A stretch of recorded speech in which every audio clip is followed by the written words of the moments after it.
the stream. My name is Pixar. Today we are doing the Chapter 3 class trial. And we're going to figure out who murdered both Hifumi, our beloved hamster face, and our recently transformed Taka, who went Super Saiyan. So, let's get right into the news, shall we? Continue. Sorry for leaving the stream abruptly last time. I just had to go. Hope you forgive me. Will you? Please do. The clunking of the elevator kept us company as we fell further and further down. There was no going back. Until we settled all this, we couldn't go anywhere. I'm not sure how long it was before the elevator finally came to a stop. The elevator doors slid open, opening up onto a cruel fate. Fancy.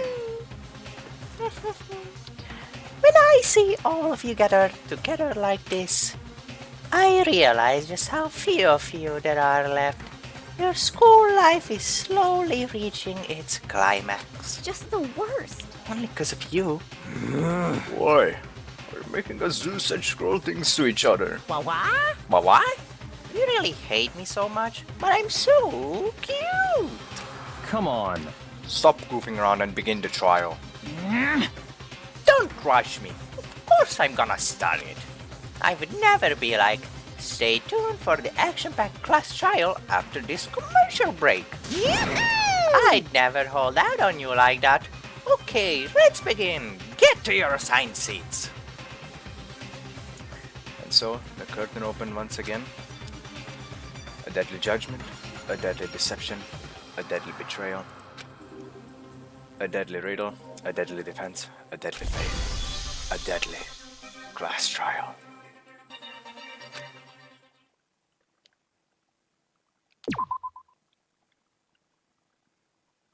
Let's do this.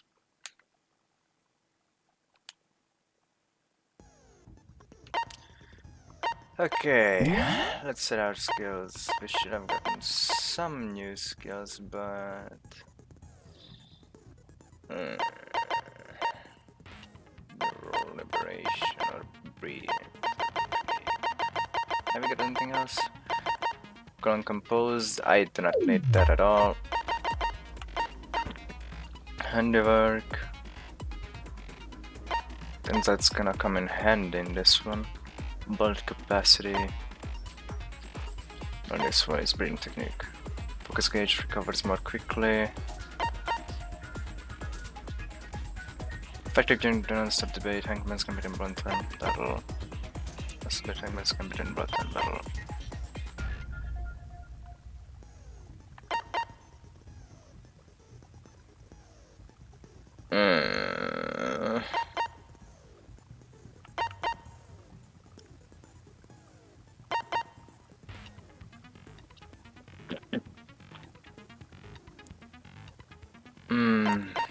We're gonna take breathing technique because at least we can use it more often than not.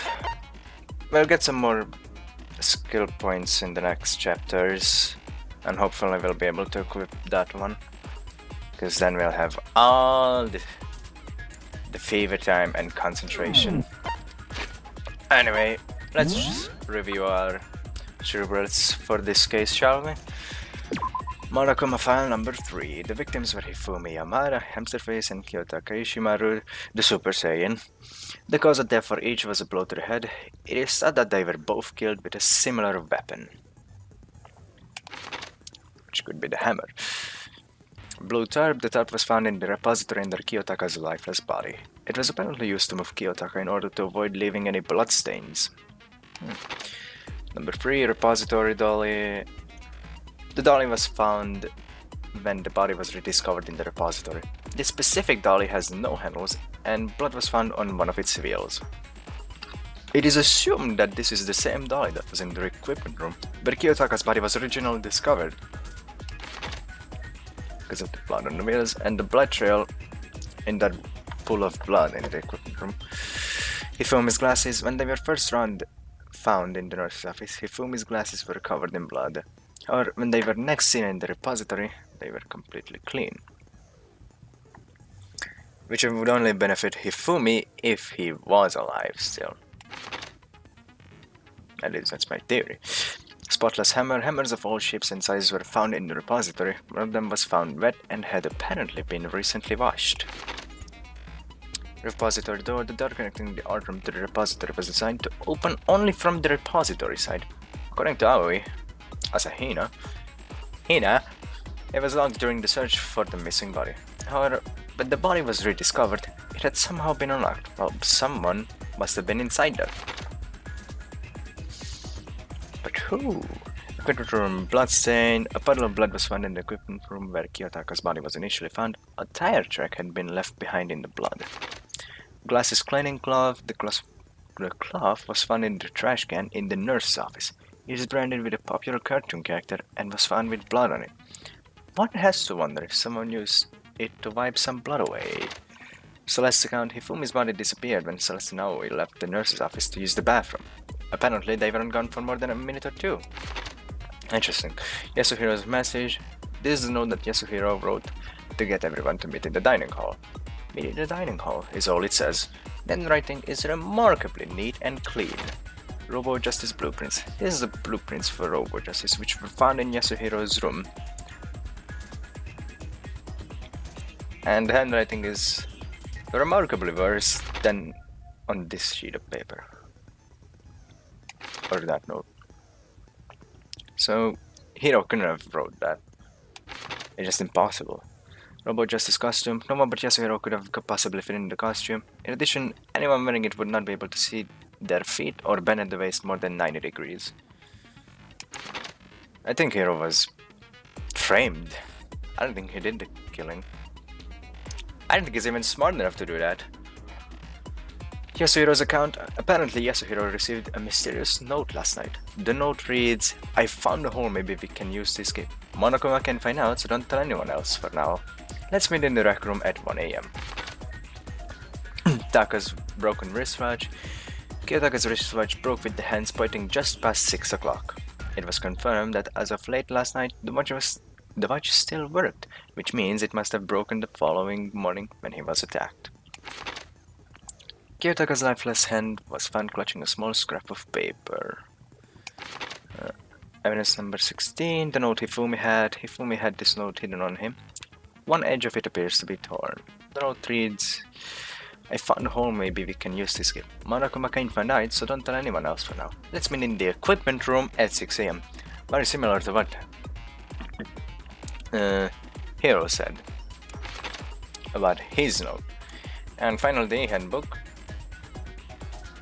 which Kyoko mentioned that we should keep in our heads. Each student has their own e-handbook, which also acts as a card key. The owner's name is displayed each time the handbook is booted up. It is believed that no handbooks were involved in carrying out the murders this time.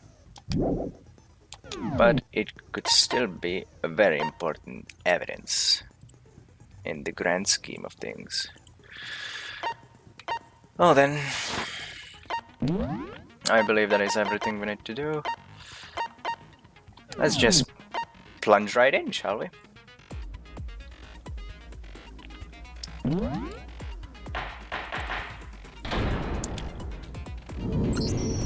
Let's begin with a basic explanation of the class trial. So, your votes will determine the results. If you can figure out who done it, then only they will receive punishment. But if you pick the wrong one, then I'll punish everyone besides the blackened, and the one that deceived everyone else will graduate. Now then, to begin with... We already know who did it. Do we? Was that? It was Hiro. He does not have an alibi for when the murders took place, and we found him in that suit. Don't try and deny it. You killed them. It did not. I didn't! Someone knocked me out! I was asleep the whole time! I don't know anything about it! Shut your murdering mouth, murderer! You're not allowed to say that. Who are you calling a murderer? I am sorry to say, Hero, but we do have evidence. Blueprints for the suit. Parts we assume were used to build it. And all of it was found in your room. You have to admit, the evidence is quite compelling. It's all just a big It ruse. points to you as having created the suit and wearing it while committing crime after crime. No. How many times do I have to tell you? I don't know. Is Hero really the killer? Or for anything else? We have to make that clear. Okay, now stop debate. Make your argument. Robot Justice costume message, Robot Justice blueprints. Everything we found in your room. The blueprints, the suit parts, they are all proof enough that you are the culprit. I don't know anything about that stuff. It's not true. It's a conspiracy. Hero, why? Why did you kill them? No, just hold on a second. Compelling evidence that Hero is the killer. Is that really true?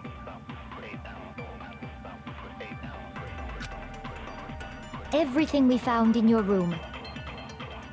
The blueprints, the suit parts, they are all proof enough that you are the culprit. I don't know anything about that stuff. It's not true. It's a conspiracy. Hero, why? Why did you kill them? Hold on. Yep, got it.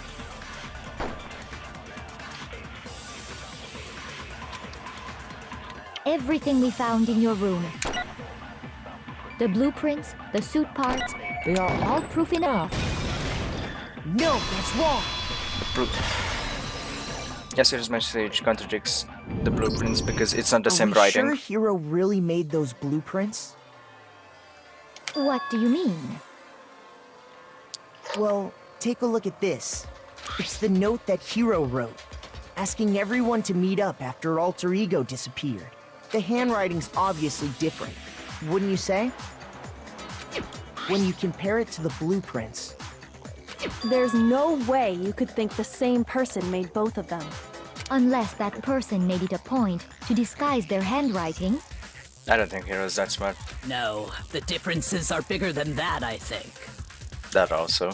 Come on. I'm not smart enough to think of trying to change my handwriting anyway. Even he admits it. What a legend. So, Makoto, are you saying you don't think Hero's the culprit? Yeah! And he's not the only one. I think Hero is innocent as well. Balladida! Finally, we're on the same page, Byakuya. What? Then who was in that Robo-Justice suit? It was Hero. Is it like Hero said? Was there really someone running around in a second suit? No way. The suspicious individual hidden within the suit. Go ahead, Makoto. Tell them who it was. And of course he passes it off to me. So? Who was in the Robo-Justice suit? This is gonna make things confusing. The suspicious individual in question, the one that must have been in the suit, was the Illuminati. It must have been the Illuminati. No, I got it! it was Hero. Other than Hero, I can't think of anyone else it could have been. Obviously, he was the one in that particular suit. And we never found any kind of second suit. Then there can be no doubt. Hero is the prime suspect. That doesn't make any sense. You just said Hero didn't do it. It makes perfect sense. Hero was the suspicious individual in the suit, but he's not the culprit. So what you're saying is... That's right. The culprit in this case has nothing to do with being in the Robo-Justice suit. What? What? Now that's a bold assumption. And what reason do you have to make such a statement? You do have a reason, yes? Of course. But before we get to that, Oh? there's something else we need to clarify first. So let's get that out of the way. Okay. Why is it? Hey, stop trying to boss us around. But he's way smarter than you. I'm sorry, but it's the truth. All things have a proper order. So let him So do his what thing. is it? What needs to be clarified? We must clarify the method of transportation for Taka's lifeless body. Is the dolly? It would seem that his corpse was moved using certain particular items. Makoto, can you tell us what they were? Fine. Things that were used to move Taka's body. They must have been a blow tarp. I got it! There's still one more thing, which was the repository dolly. I got it! They were a dolly and a tarp, right? Why are you not satisfied? It's with the attitude. So, let's see if I can explain. You do it, Nagi. My boy. Taka's body disappeared from the equipment room, and then we rediscovered it in the repository. Horrifying. And when we found it for the second time, it was wrapped in a blue tarp, right? Yep. It was the same tarp that, up until then, was stored in the equipment room. So the killer must have seen it there and decided to use it when they moved Taka's body. That way, they wouldn't leave any bloodstains while they were moving it. Okay. Okay, that explains the tarp. And the dolly? Same thing. I'm sure the dolly was in the equipment room when we first found Taka's body there. Oh no, look at that ass. But when the body disappeared, so did the dolly. Later, when Taka's body reappeared in the repository, So did the dolly. so did the dolly. What? In other words, you think they used the dolly to move the body. Am I right? Yeah.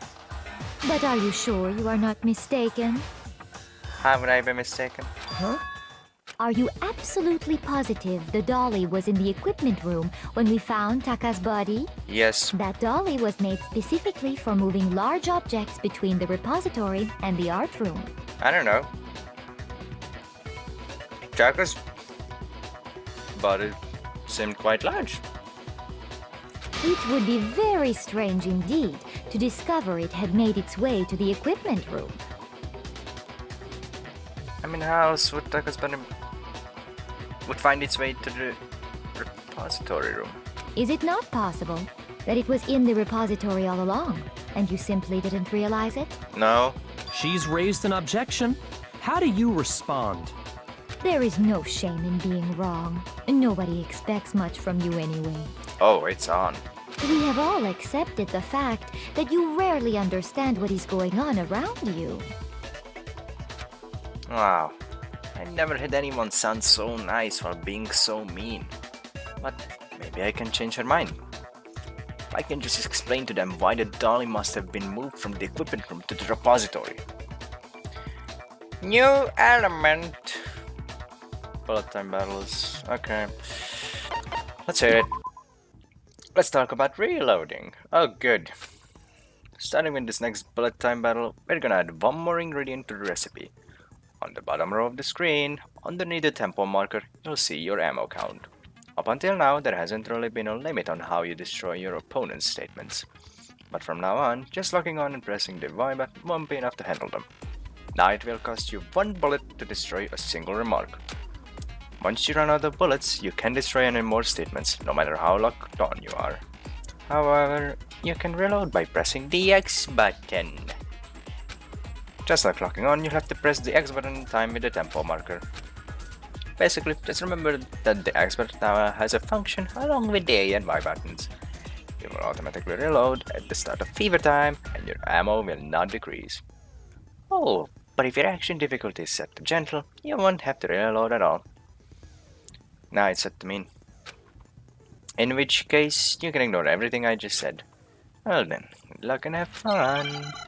I will, probably, because I can shut this whole bitch ass up. Moment or two. You have it wrong! I cannot agree! You are a fool. So pathetic. Lies will get you nowhere. Do your worst. You miserable wretch. I cannot agree. You are a fool. your worst. That double reload is so good. You have it wrong. Ah, I cannot agree. You are a fool. So pathetic. Lies will get you nowhere. Do your worst. You miserable wretch. I cannot agree. You are a fool. Jeez, I don't like that one. I cannot agree. This should prove it.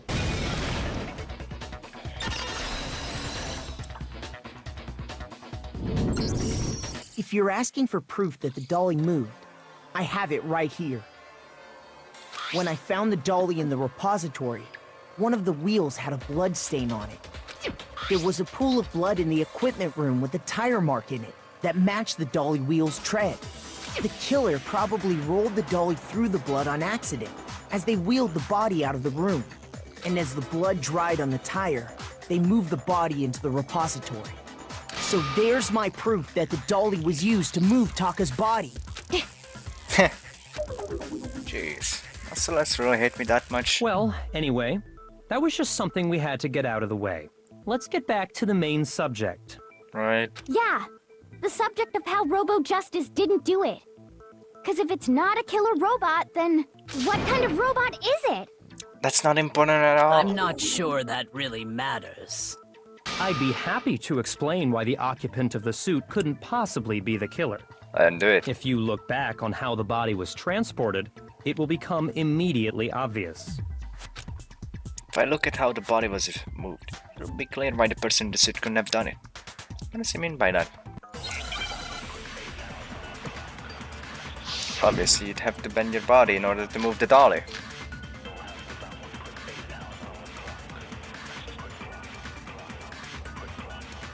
As we know, Taka was killed in the equipment room.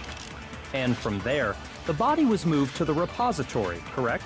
Yep. Yeah, the culprit wrapped the body in the tarp, then loaded it onto the dolly and wheeled it off, right? Now, keep in mind that the dolly doesn't have a handle. Well, yeah, but even without a handle, all you'd have to do is bend over. Yeah. Then you could push the dolly no problem. So the killer just crouched down and carted the body off to the repository. If you accept everything we just said, then you must realize that whoever was in the suit couldn't possibly be the culprit. Sorry, I don't think I realize anything. Damn it! Hero, why? The dolly was used to move Taka's body, that much I'm sure of. But would the person inside the suit have been able to push the dolly? No. As we know, Taka was killed in the and They from can there. bend down in Yeah, the suit. the then loaded it onto the dolly. Now, keep in mind that the Well, yeah, but even without it, all you'd have to do is bend over. I refuse. No, that's wrong. You can't bend over in that suit, it's impossible. You guys even tested it out. You're absolutely right that you could push a dolly without a handle if you stoop down low. But if you were wearing that suit, do you think you could actually get into a position like that? What do you mean? Think back to what you said when we were all checking out the suit together, remember? I'm blind as a bat in here. Can't see my feet at all. I'm surprised you got anywhere in this thing. I'm telling you, it wasn't me.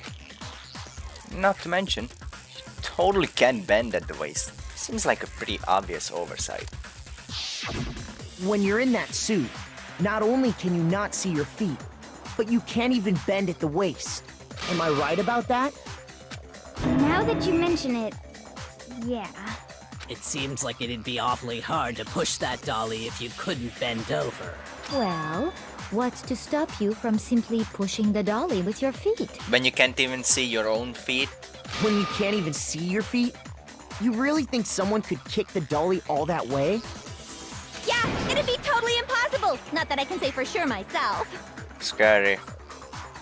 On top of that, if you were wearing such a rigid, cumbersome suit, Meh. it's very unlikely you would have the dexterity to go about wrapping the body in a tarp. Good point. Well, I mean, isn't that just a matter of taking off the suit when you're ready to move the body? He can't take off the suit by himself. I got it! It had a clasp on its back. I don't think taking off the suit was an option. If you remember, I don't know what's up with this thing, but I can't actually get it off. A little help. Why would you make something that you can take off by yourself? I didn't make this stupid friggin' thing. There's a clasp on the bag that's keeping you from getting it off. It looks pretty sturdy. I don't think you can get it off on your own. I don't really have a choice. Let's help him. That's true. It seems impossible to put the suit on or take it off without help. Then, you really can't take it off by yourself? Hero wasn't just making it up? Of course I wasn't making it up. if he could have gotten it off by himself, I don't think he would have let us see him wearing it. Showing up in the suit was basically an invitation for everyone to suspect it. Yeah, that's right! So, it's really, really true that Robo Justice couldn't have moved the dolly? To be clear, whoever did move the body, it couldn't have been Hero in the robot suit, correct? Yeah. No, wait. Just a second, if you please. Have you forgotten about the picture that I took? You all got a good look at it, did you not? The image of Hifumi being dragged away by Robo Justice? You seem awfully forceful about Hero being the culprit. If whoever was in that suit is not the culprit, how do you explain that? Besides, do you remember what the now deceased Hifumi said? How did you get hurt? That guy hit me. What guy? Robo Justice. That's what I decided to call him just now. So long as those facts exist, the proper conclusion is beyond question. The individual inside the suit and the culprit are one and the same. It was Hero, without a doubt. Yeah. Yeah, that's gotta be right. Hold on a second! It's still far too early to reach that conclusion. Besides, there's no hurry to decide who did it. You're absolutely right. Before we rush to a verdict, shouldn't we explore every single possibility? Instead of seizing on one viewpoint, the truth is uncovered by analyzing things from every angle. Perhaps, but where do we go from here? Let's review this series of unfortunate events from the beginning. Maybe we'll uncover something new. What a pain in the ass! I don't disagree, but our lives are on the line. If this is what it takes, we have to do it. Plus, maybe we'll get to find out where the heck Kyoko was when everything went down. All right then, let's take another look back at what happened. Okay. I suppose we could start with this morning. 4 of us gathered together in the dining hall. Makoto, Hina, Kyoko, and myself. We waited there for quite a while, but nobody else showed up, so we went to look for everyone. That was around 8 a.m. And as soon as we split up, Kyoko went missing. Okay. Soon after that, Hina found Celeste in the rec room and quickly came to get Makoto and me. It seems I was unconscious for about an hour after I was attacked by my mystery assailant. I know it was an hour because I remember being attacked a little after 7. That was when we saw Celeste's picture and discovered that her assailant had been wearing a strange costume. As it turns out, it was Robo Justice. That bastard. It also soon became clear that this same Robo Justice had abducted Hifumi. We were soon joined in our search by Byakuya and Toko, and then went on to find Hifumi in the library. He was injured, so we took him to the nurse's office and resumed our search for the suspect. But not long after leaving the nurse's office...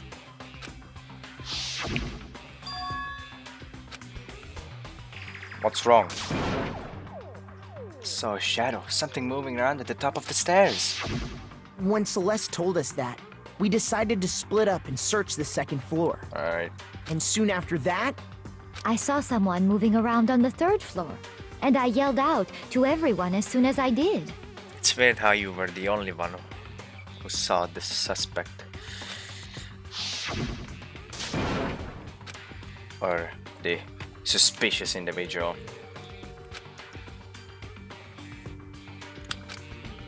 Ran off as soon as I screamed.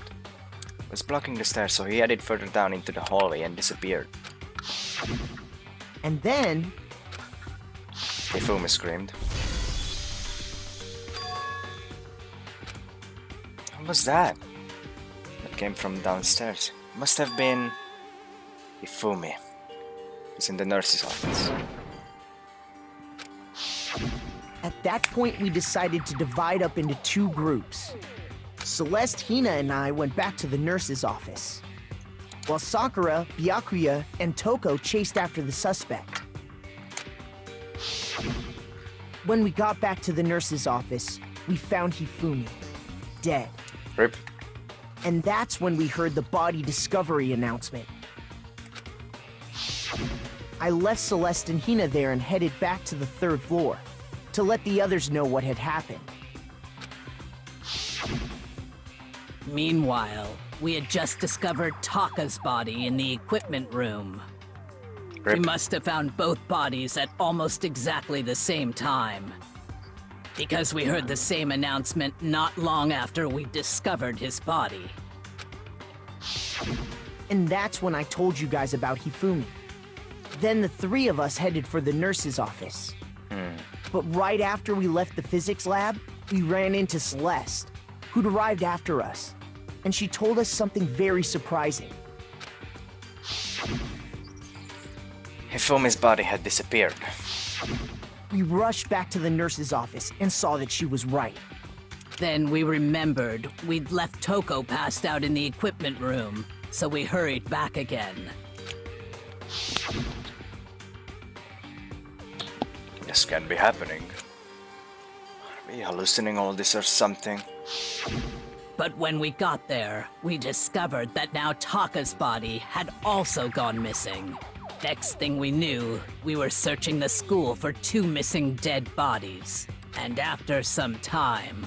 Celeste informed us that she'd found the bodies, and we all headed to the repository, which is where we rediscovered the corpses.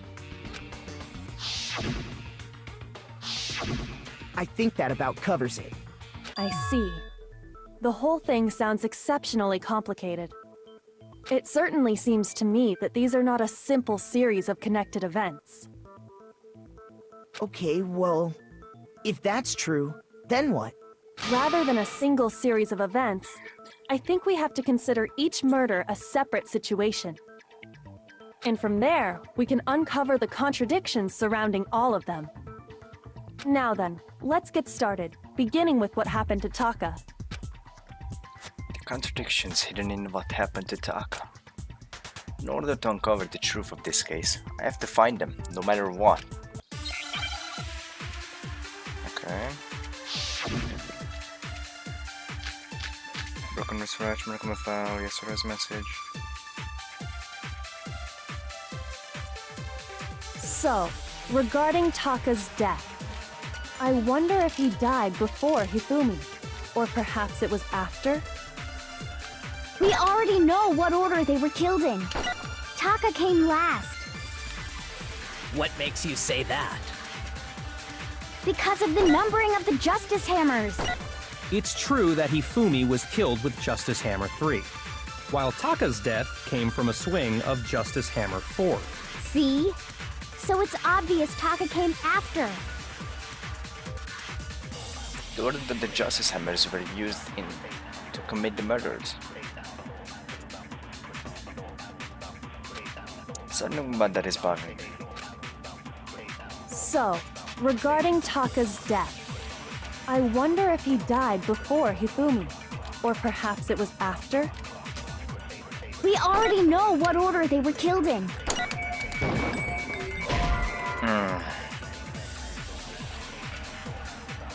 I was thinking that Taka's wristwatch broke just after 6 AM and Hifumi was still alive at that regarding point. Taka's death, I wonder if he died before Hifumi, or perhaps it was after? We already know what order they were killed in. Taka came last. What makes you say that? Because of the numbering of the Justice Hammers. It's true that Hifumi was killed with Justice Hammer 3, while Taka's death came from a swing of Justice Hammer 4. See? So it's obvious Taka came after.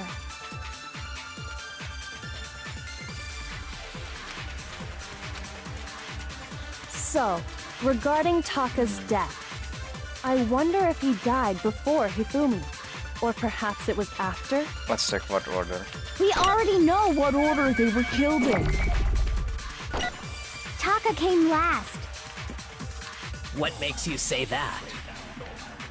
Because of the numbering of the Justice Hammers. Please. Oh, yes. No, that's wrong. Oh. Hold on. There's no reason to assume that the hammers were used in the same order as their numbers. If anything, that's just another way the killer tried to disguise their actions.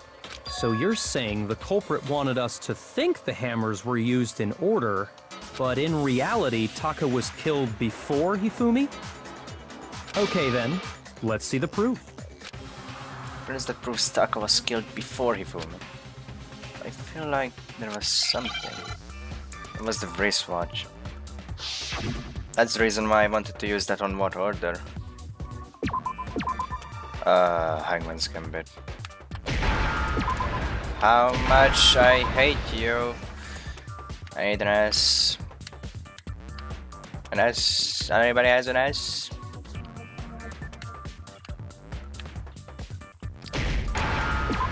Alright, I need a T. T.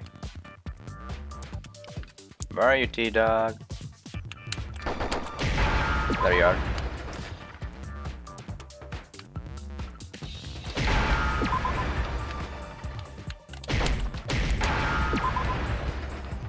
CNH and L will be done here. Now I understand. That was way too easy. I've got it. Taka's wristwatch. See? Look. It broke with the hands pointing just past 6 o'clock. It must have gotten broken when he was attacked by the killer. Because as of last night... It was still functioning. Hey, you! How long are you gonna keep us waiting? Zaka's irritated voice pierced Sierra as he stared pointedly at his wristwatch. It's almost 10 o'clock, you know that? Bedtime for all the little boys and girls. So if it wasn't broken after 6 last night, then he must have been attacked around 6 this morning. Cringe your eyes. And that would be his official time of death. But if that's true, then he was killed well before Hifumi. And before Celeste was attacked this morning, which happened around 7. That's right. Taka was killed before any of the other incidents took place. None of us have any kind of alibi for that. That simple fact slipped past all of us. We made the wrong assumption about the order of events, all because of those justice hammers. That's exactly why the culprit wrote the numbers on each hammer and had them increase in size. That way, when we saw how they were used in each incident, we'd easily make that wrong assumption. Now, if Taka was killed around 6, then everyone's alibis for his murder go out the window. Yep. Because when he was killed, we hadn't met up in the dining hall yet. That may be true in the case of Taka's murder, but all of our alibis still hold true for Hifumi's death. That's right. With him, at least, we're all safe.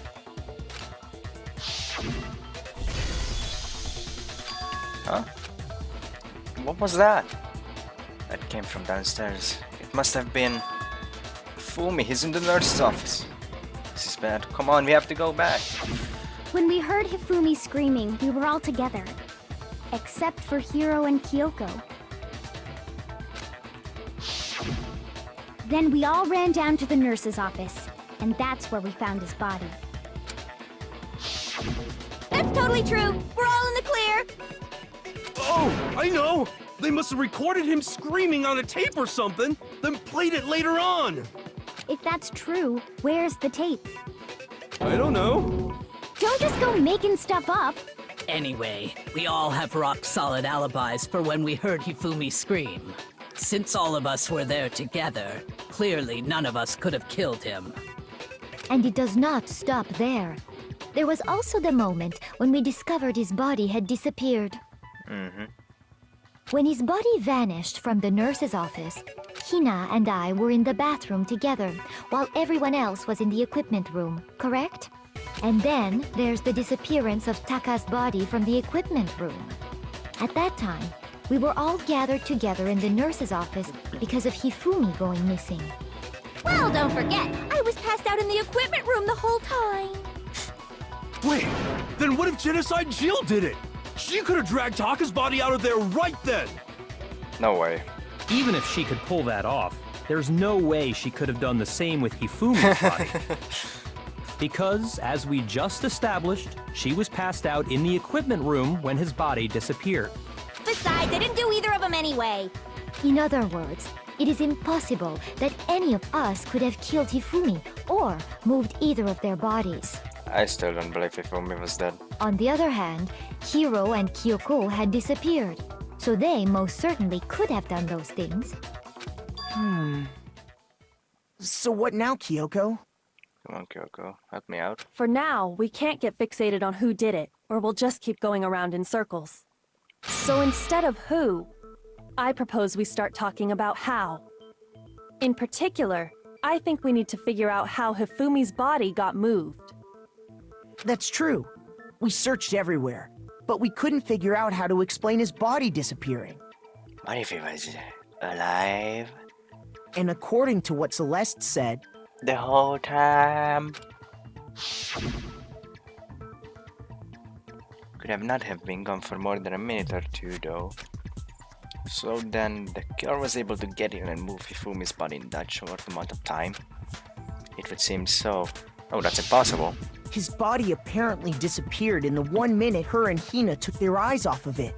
But to carry that much weight from the first floor up to the third in that short amount of time? Let's review how much you weighed.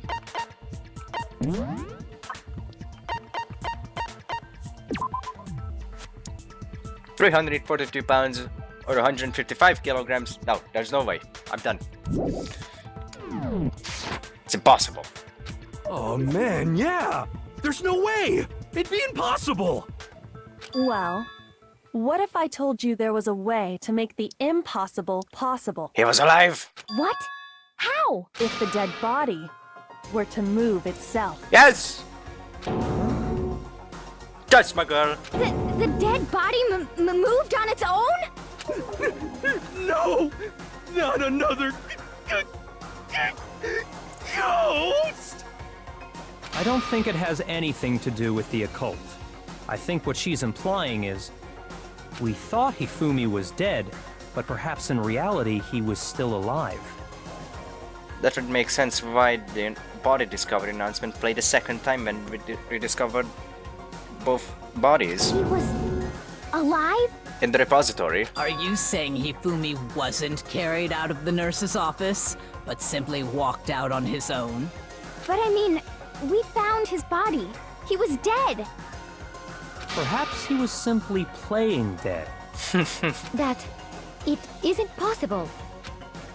The idea that Hifumi was still alive. I love this music. Is it really possible? Oh, we're into another debate, huh?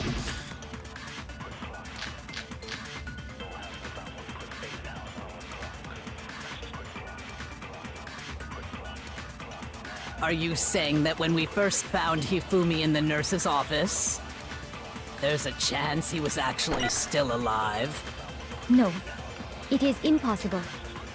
Hifumi was dead, without a doubt. And you know that how? Surely you heard the body discovery announcement along with the rest of us. Hifumi's dead body had been found. And that is why the announcement was made. Are we really so sure about that? Maybe the announcement was intended to signal someone else's discovery. Taka's. But the body discovery announcement was only made once, that much I'm sure of. Are you saying that when we first found Hifumi in the nurse's office, there's a chance he was actually still alive? No, it is impossible. Hifumi was dead, without a doubt. And you know that how? Surely you heard the body discovery announcement along with the rest of us. Hifumi's dead body had been found. I refuse. No, that's wrong. That was Taka's body discovery announcement. Was the body discovery announcement that was made really intended for Hifumi? Of course it was. The announcement played right after we discovered his body. Well, Taka's body was found right at about the exact same time. Maybe. But that was also the same time that Taka's body was found. That's right. It wasn't long after finding his body that we heard the announcement. So there's a good chance we've made a mistake in there somewhere. I think we've confused whether the announcement was for Hifumi or Taka. First of all, if 2 bodies had been found, there really should have been 2 announcements. Maybe Monokuma simply got lazy and rolled them together into one. What do you say, Monokuma? Any comment? Well, it's a very sensitive issue, so I can't go into too much detail. But what I can say about the body discovery announcement is that it's only broadcast when 3 or more people find a dead body for the first time. Okay. That didn't answer our question, man. We're asking if you're a lazy bum. It's not. No, actually, that was plenty. Huh? He said it's only broadcast when a body is discovered for the first time. Even if we find the same body again later, he won't make the announcement again. If that's true, then why was the announcement made again later on? Huh? Later on? Exactly. We heard the body discovery announcement twice. The second body discovery announcement. The first time it played was when they found each body in the nurse's office and the equipment room. And the second time was when both bodies were rediscovered. We heard it a second time in the repository, when we rediscovered the 2 bodies.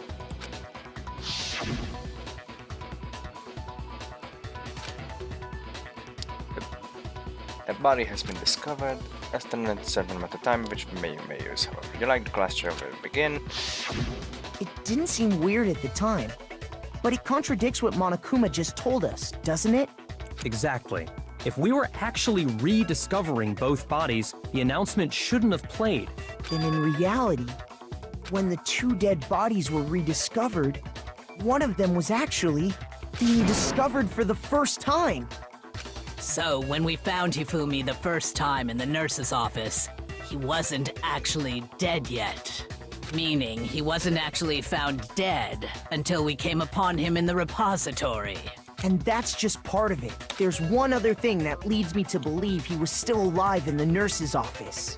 Oh, I know! Because he was super good at playing dead! Bada bing, bada boom! Hi, Rich. That is the worst logic I have ever heard. But honestly, I do not think there's anything that can prove he was still alive. Glasses. Okay then, let's take another look at the events surrounding the discovery of his body.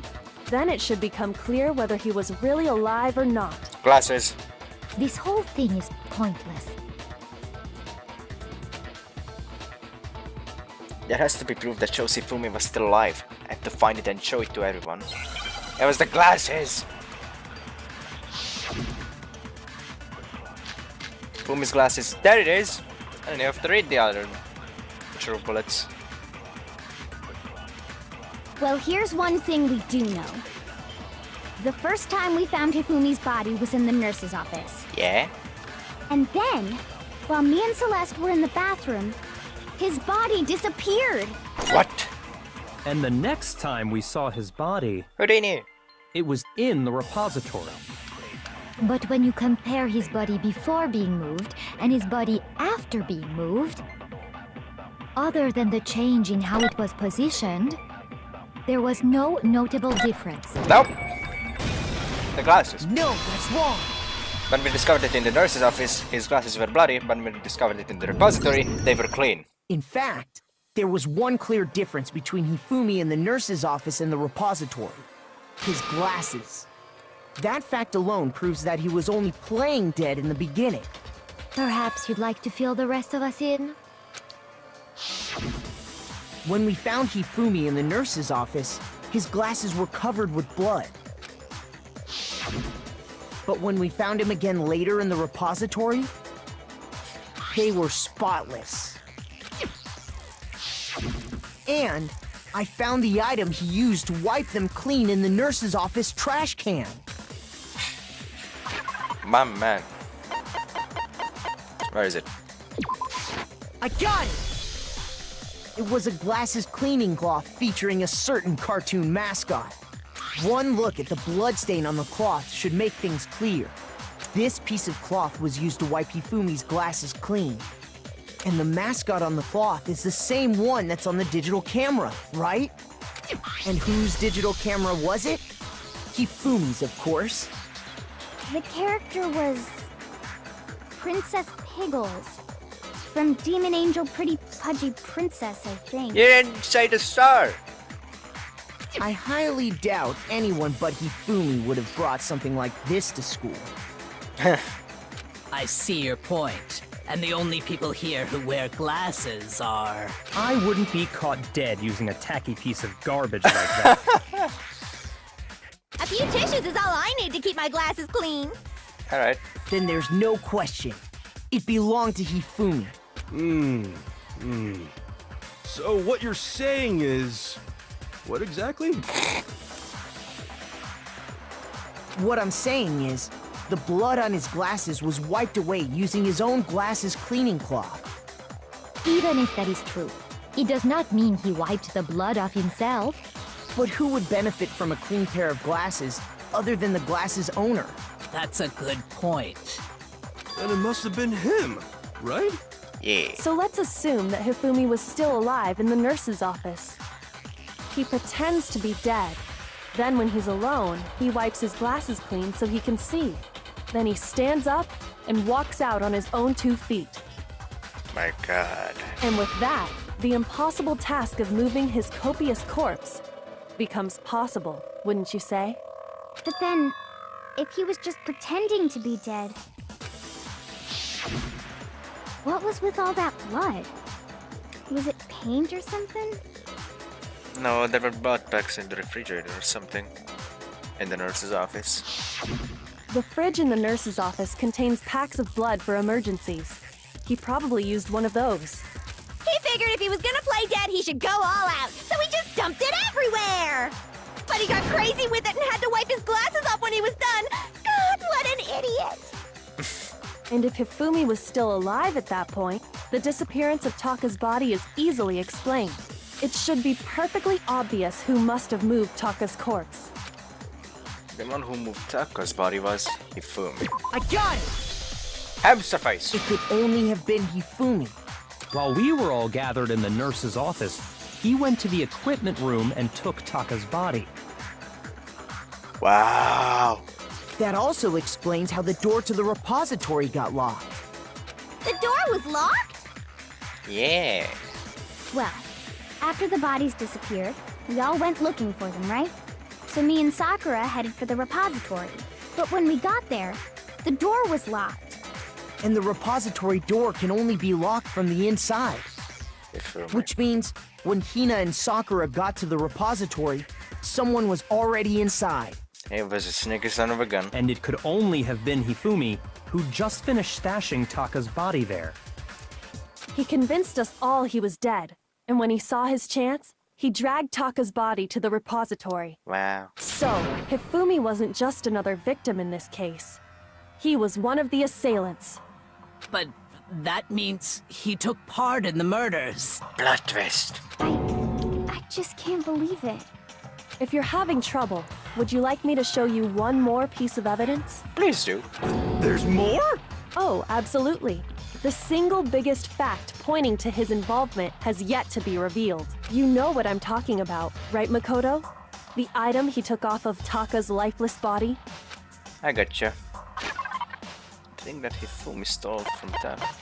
Could it be... The note Hifumi had. I got it! You're talking about the note Hifumi had hidden away, aren't you? In his pants. Hidden note? Look at Monokuma just stealing in the background. That's right. We found it stuffed in his pants. What? In his pants? Yes, his pants. That's an interesting reaction from you, Sakura. Okay, well, forget about the pants for now. Take a look at what the note says. I found the hole maybe we can use to escape. Monokuma can find out, so don't tell anyone else for now. Let's meet in the equipment room at 6 a.m. Ah! That's the note I was telling you about! The one that told me where to go! Huh? Wait, this one's a little different. In my note it said, Monokuma can't find out, so don't tell anyone else for now. Let's meet in the rec room at 1 a.m. I see. Then this note isn't the same one Hiro got. It's not the same? Nope. In other words, the killer got in touch with another person besides Hiro. And that person could only have been... Hifumi's pants! I got it! That's right! Taka! The killer used this note to draw out Taka and murder him. Hello? Over here! Objection! Objection! She did the line! I don't really understand what's going on, but Hifumi had that letter, right? So whoever wrote it wasn't drawing out TikTok, they were drawing out Huffy! TikTok! Just to be clear, TikTok is Taka and Huffy is Hifumi, right? I'm still gonna call them Super Saiyan, Taka, and Hamster Face Hifumi. Ugh! Yes! Why must you ruin it every time? Because she's clearly much more gifted in certain areas than you. And just like Jack is seriously scary, but still, I can let her get to me. Well then. Oh, that's a lot of evidence.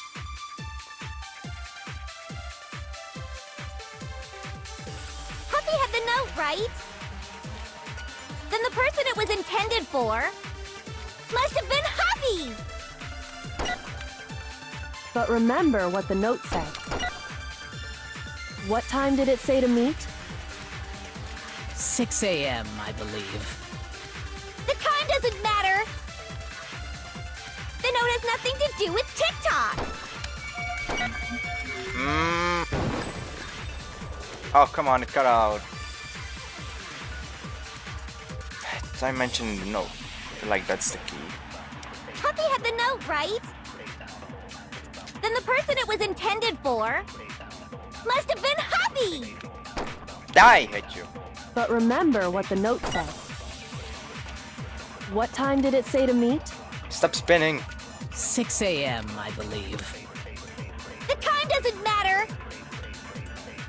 The note has nothing to do with TikTok! Nope. It did.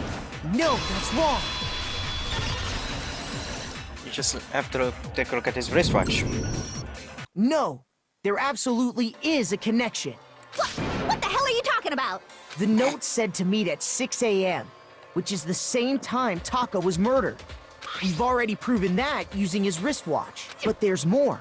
Look where the note says to meet. Equipment room. The equipment room, right? Which is where Taka was killed. I see. So, Taka was murdered at both the time and place written in the note. My god.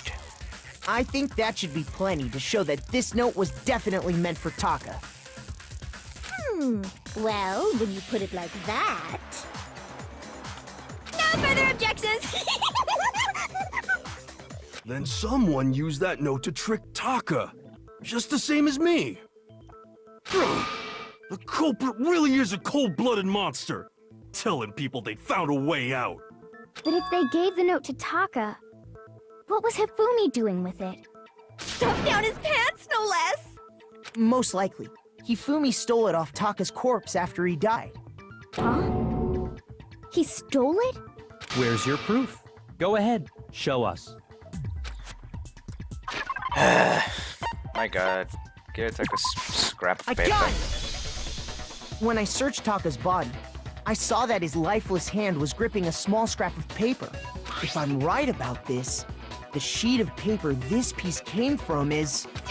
I knew it! It fits perfectly with the note we found hidden on Hifumi. Then Taka's scrap and Hifumi's note. Yup, they're from the same piece of paper.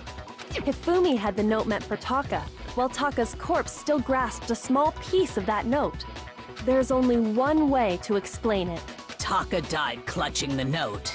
Hifumi tried to free the note from his death grip, leaving behind only one small scrap. Did I get all that right? Yep. That means Hifumi knew the note was important. Exactly. Which proves that he was an accomplice in the murder. Whoa. Yeah. After seeing all this, Hifumi was super involved in this whole thing for sure. I'm glad you understand. In fact, he was behind the whole thing. In fact, he's still alive! Why didn't you just... Come on, give her a head. Why did you have to say that? Sorry, no. When we found him in the repository, Hifumi was truly and completely dead. Well, not really. He did get like a second wind from Aoi's or Hina's tears. The second body discovery announcement proves that. So then, who killed Hifumi? Whoever did is the mastermind, the true killer. He was killed in the repository. So he must have been killed not long after transporting Taka's body. So, he must have been killed after Taka's body vanished, but before we found both bodies in the repository. During that time, we'd all split up and were searching for Taka's missing body. In other words, during that time, none of us have alibis. Wait, but me and Sakura were together. Stop trying to steal the spotlight, you stupid walrus! Nah. Who are you calling a walrus? Anyway, when they were killed bothers me too. But there's something that's been bothering me even more. And what might that be? The weapon they used to kill Hifumi. The weapon? Yeah, because I mean, according to the Monokuma file, the way Taka and Hifumi were killed was almost the same, with them having similar fractures and all. But Justice Hammer 3 and 4 were still laying around in the nurse's office and equipment room, right? My god, you might actually have some brain in your head. So if Hifumi was killed in the repository, the culprit would have had to grab one of the hammers, kill Hifumi, then put the hammer back where they found it. Oh my god. You said something really smart? But wouldn't that be seriously risky for him? I'm surprised. It seems there's some semblance of a brain knocking around that skull of yours after all. Hell yeah, it's packed in there good and tight. He's right, though. I don't understand it either. The Monokuma file makes it clear that they were killed using similar instruments. But if the hammers were already laying around those other rooms... So the question is, how could the culprit have gotten their hands on either of the hammers? There was one spotless hammer in the repository. And the other hammers in the repository were all dusty and had debris on them. Personally, I haven't a clue. So which hammer was used to attack Celeste? Number 1 or number 2? Those were accounted for in other rooms too. And I don't think either one is big enough to kill someone. I mean, you just have to bash someone hard enough. Then... Is it not possible they used a different weapon? I don't think it is possible. They were both killed with the same kind of thing, right? I mean... the same weapon, but... not the same at this... So then, what was used to kill Hifumi? The other thing left is the spotless hammer. The weapon that was actually used to kill Hifumi. The whole picture surrounding this case won't become clear until we figure that out. Somehow, I have to find the truth.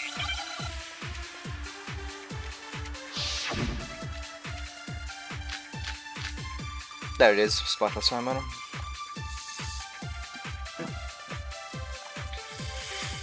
What was used to kill Hifumi? Was it Justice Hammer 3? Maybe Justice Hammer 4? Well, whatever it was, there's one thing we have to figure out. How was the culprit able to move around so freely with the weapon? How did nobody witness them carrying it? Sounds like a Justice Hammer 5 is about to make its appearance! Maybe. Check out murdergear.com/hammertime for more info! Well, one thing seems pretty clear. The murder weapon had to be one of the Justice Hammers! I refuse.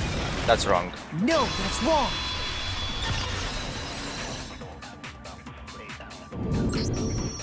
The murder weapon wasn't a justice hammer at all. No, it was something completely different. I mean, it was still a hammer. But, seriously? A different weapon? Specifically, a hammer from the repository. The killer could have easily used that to kill Hifumi. Now, all the hammers in the repository were covered in flecks of grit and debris. But for some reason, one of them had been scrubbed clean. Huh?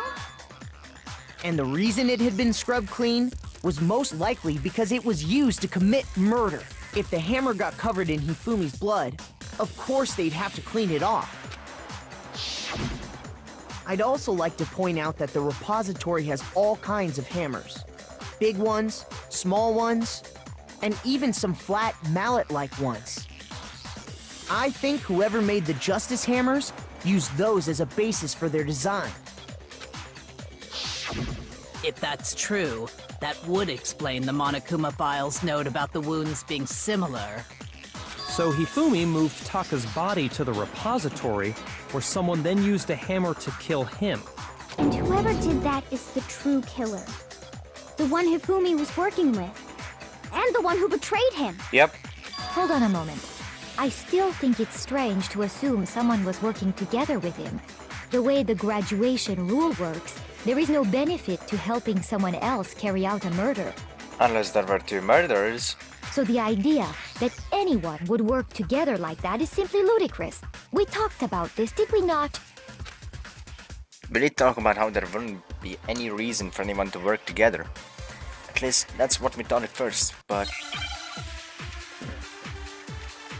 What if you think about them as two separate murders? None of this seem helpful. Based on the rules that have been laid out for us, even if more than one person is complicit in the murder, only the one who actually carried out the act can graduate and survive. Assuming the rule holds true, it is simply impossible that two people work together on this. That is how the rule was explained to us. But that only really applies if there's one murder, right? In this case, however, there were two murders. Two murders. Is the possibility of an accomplice really that insane? Or is there some chance? Based on the rules that have been laid out for us, even if more than one person is complicit in the murder, only the one who actually carried out the act can graduate and survive. Assuming the rule holds true, it is simply impossible that... No, that's wrong!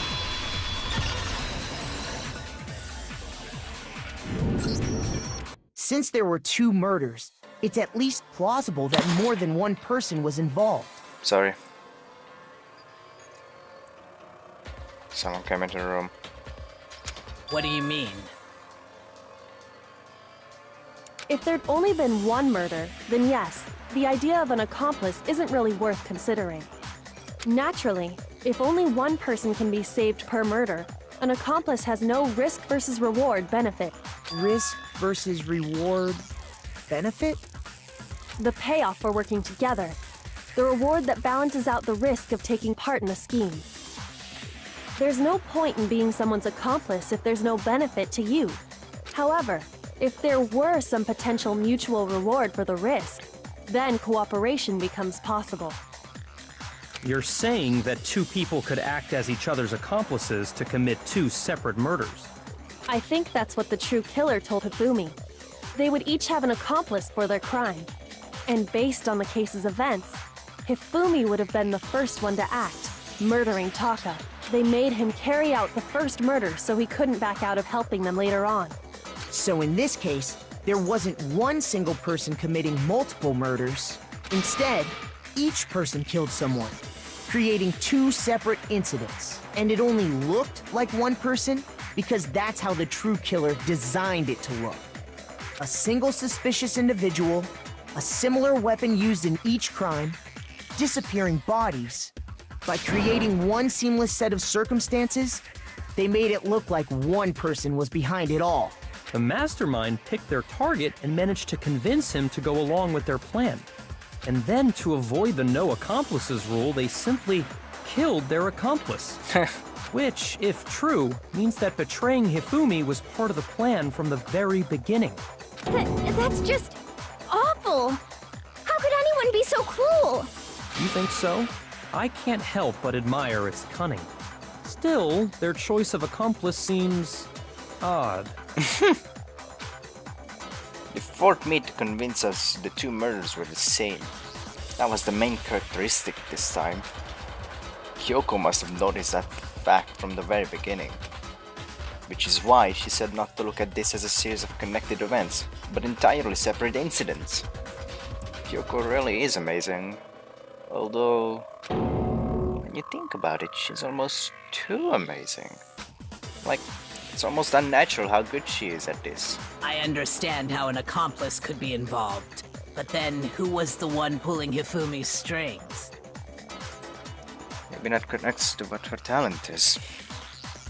That's problem Kyoko's. numero uno right now. The true killer manipulated Hifumi to carry out a number of actions, and in the end, murdered him. In the debates up till now, the way the case has unfolded, when you consider all that, there's really only one person who seems to fit.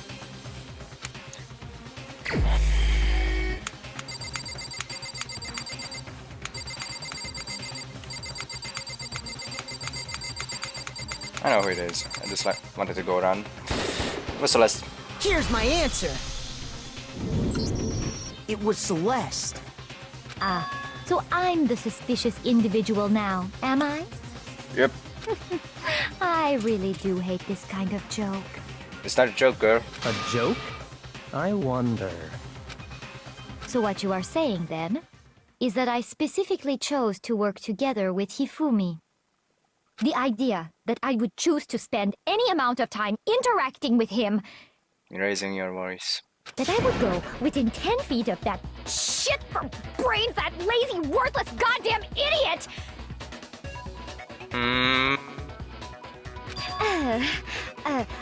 Pardonnez-moi. Just to be clear, there is evidence to support it. Is that so? It is. Throughout the investigation, there was certain behavior that was common only to the two of you. This is the chapter of rips, my man. Feels bad, man. Feels rips, man. Considering what we've learned so far, it only further proves that the two of you were working together. What is it that only Hifumi and Celeste had in common? Whoa.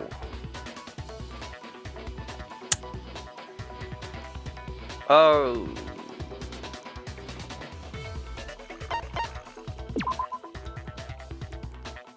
Shoot! I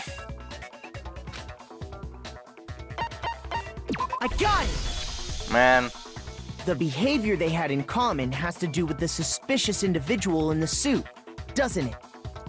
That confused me for a second. The only ones who ever actually saw Robo-Justice firsthand were Celeste and Hifumi. Shush. The adults are talking now. ISOs? Sorry. As he said, only Celeste and Hifumi ever laid eyes on the costumed individual. If we accept that Hifumi was one of the culprits, we can't help but suspect what Celeste has said as well. Are you saying everything they told us was a lie? Usa. After taking Hifumi to the nurse's office, we all began our search for this individual, correct? And not too long after that, do you remember what Celeste said? She saw a shadow. Something moving on the top of the stairs. We headed to the second floor specifically because of what she claimed to have seen. Next, to draw us all to the physics lab up on the third floor, She let out a blood-curdling scream. and when we'd all come to see what was wrong, what was it she said? That was a rather intense scream for someone like you. I saw him, a strange costume then. He ran off as soon as I screamed. I was blocking the stairs, so he headed further down into the hallway and disappeared. Once she'd done her job of getting us all up to the physics lab, it was time for her partner to get to work. That's when Hifumi screamed. That's why I picked the screaming.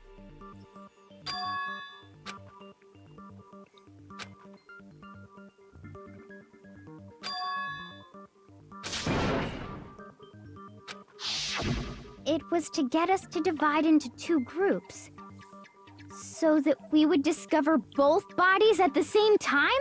In fact, Celeste was precisely the one who proposed that we split up. Then why don't we split into two groups? I'll lead the hunting party. That seems much more interesting. Very well, then Makoto and Hina, you come with me to the nurse's office. I will leave the capture of the suspicious individual to Toko, Byakuya, and Sakura. Well, if Celeste and Hifumi were working together, all those chance events suddenly become connected.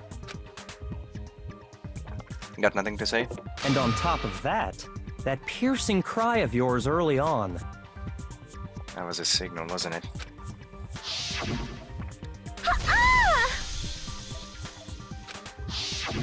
That was to signal Hifumi, wasn't it? It was your way of telling him, we're on the third floor, everything's going according to plan. Why else would you let out a scream that could have carried across the seat? I just realized another strange thing.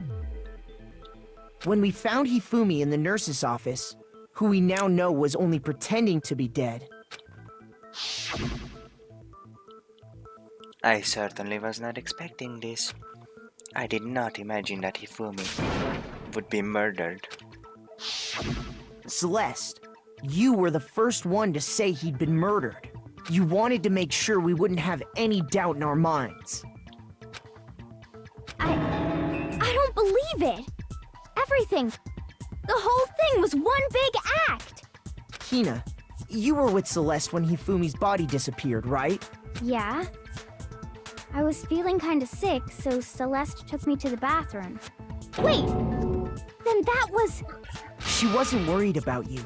She just saw a chance to help Hifumi sneak out of the nurse's office. Each piece isn't much by itself, but start putting them together and the picture gets very ugly indeed. Chihiro's portrait is so small. Wouldn't you agree, Celeste? I have no idea what you mean. I'm sure you do. Don't bother trying to deny it. You made one fatal mistake. Oh, did I? I didn't even catch it myself when you first said it, but looking back, I can say that that one little slip-up was your undoing. What are you talking about? I'm talking about what you said after Hifumi's body disappeared and we returned to the nurse's office. They must be really enjoying this. Enjoying the sight of us standing around, frightened and confused. We're all going to die here. We're going to die, just like those guys died. Those guys. Those guys, that's plural. I remember her saying that too, but I don't understand what's so strange about it. The plural doesn't make sense. Then pay attention.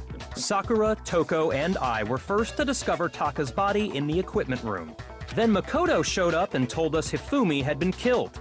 So Sakura and I left with Makoto. Once we were in the hall, we ran into Celeste, and the four of us headed to the nurse's office. Now, the entire time we were together, none of us said anything about Taka being dead. Think about it. Celeste's comment doesn't make sense. It was completely out of place.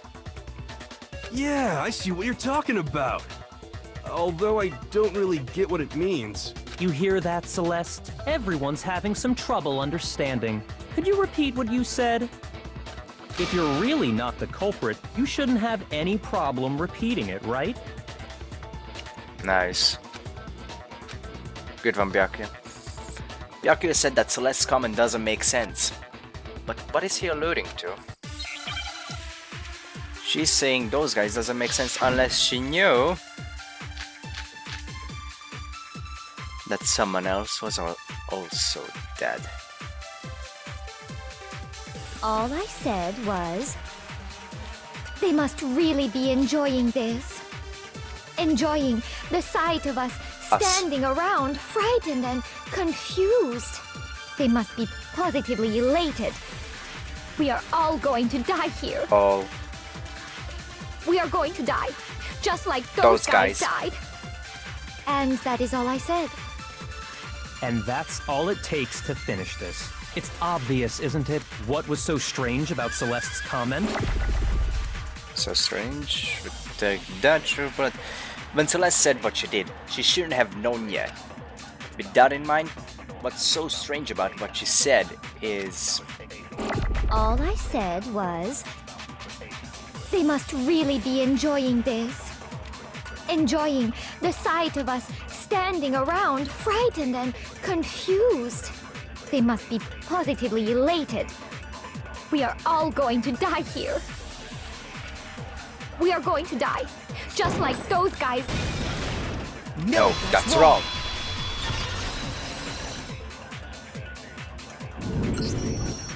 That's right. There's no reason Celeste should have said, just like those guys died. When she said that, none of us had told... Oops.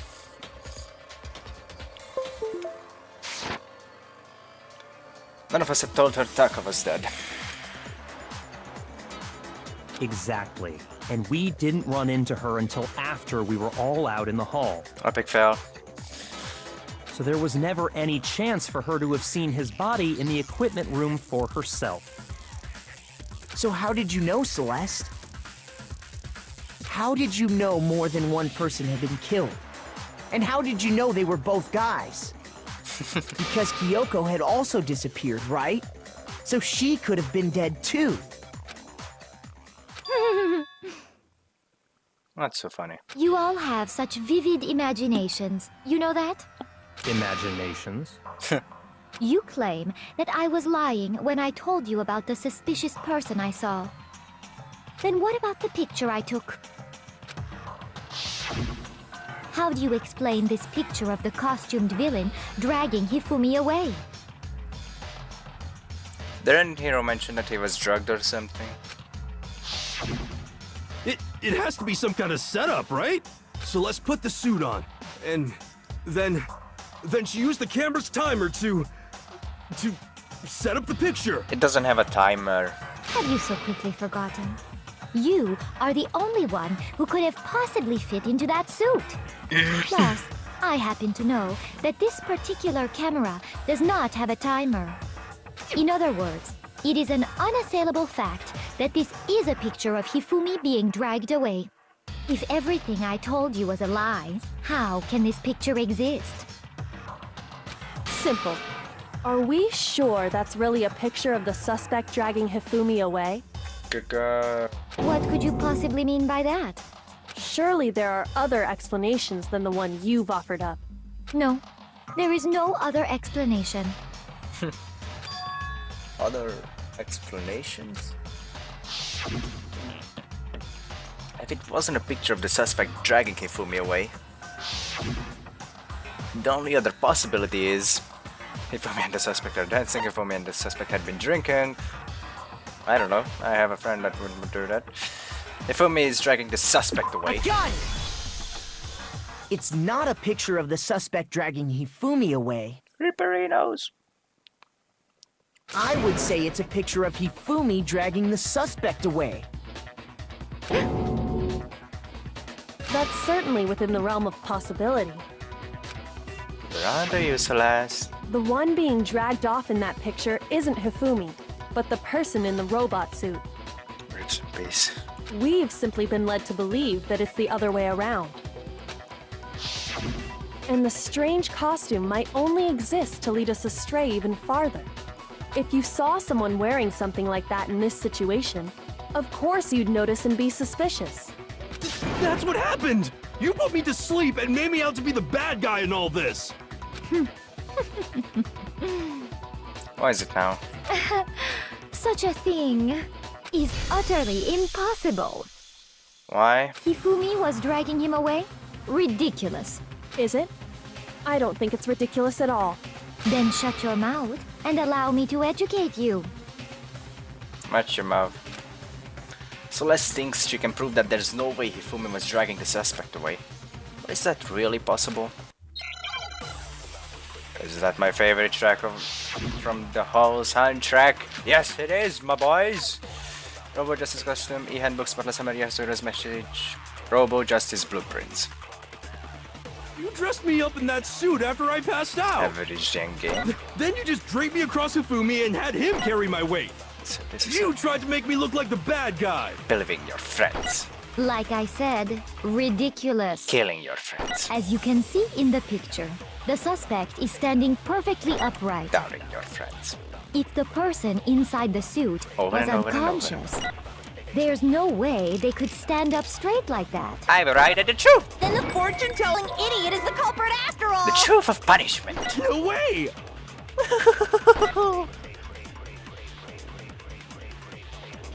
No, that's not right. There's definitely a contradiction in what Celeste is trying to claim. You dressed me up in that suit after I passed out! game. Then you just draped me across Hifumi So and had this him is how carry it my weight! happens. You tried to make me look like the bad guy! Believe in your friends. Like I said, Killing your ridiculous. As you can see in the picture, Doubting the your suspect friends. is standing perfectly upright. If the person inside the suit was unconscious, there's no way they could stand up straight like that. truth. No, that's wrong. You've got that wrong, Celeste. No. Even if the person inside the suit were unconscious, they could still stand up like that. Because they can't bend at the waist. Because that Robo Justice suit had a certain characteristic. What an absolute oversight, Celeste. He totally can't bend at the waist. Seems like a pretty obvious oversight. That's right! They totally made a mistake when they made it, so it couldn't bend at the waist. I'm not so sure that was a mistake. I think the suit was designed from the beginning to be used the way it was. Oh shit, motherfucker. Celeste and Hifumi took the suit they'd specially designed and stuffed Hiro into it. How did I get his measurements? That's how they were able to fake that whole thing. The point of it all was to make us believe whoever was in the suit was to blame.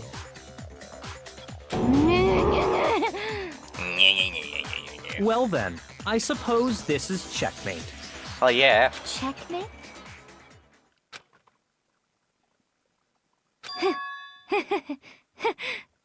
Oh no. The upside down is green. My god. Don't make me laugh, you idiot! What do you mean, checkmate? Celeste? Clearly, you want to cram me into your little guilty box. Well, there's one little problem. Have you already forgotten what Hifumi told us as he lay dying?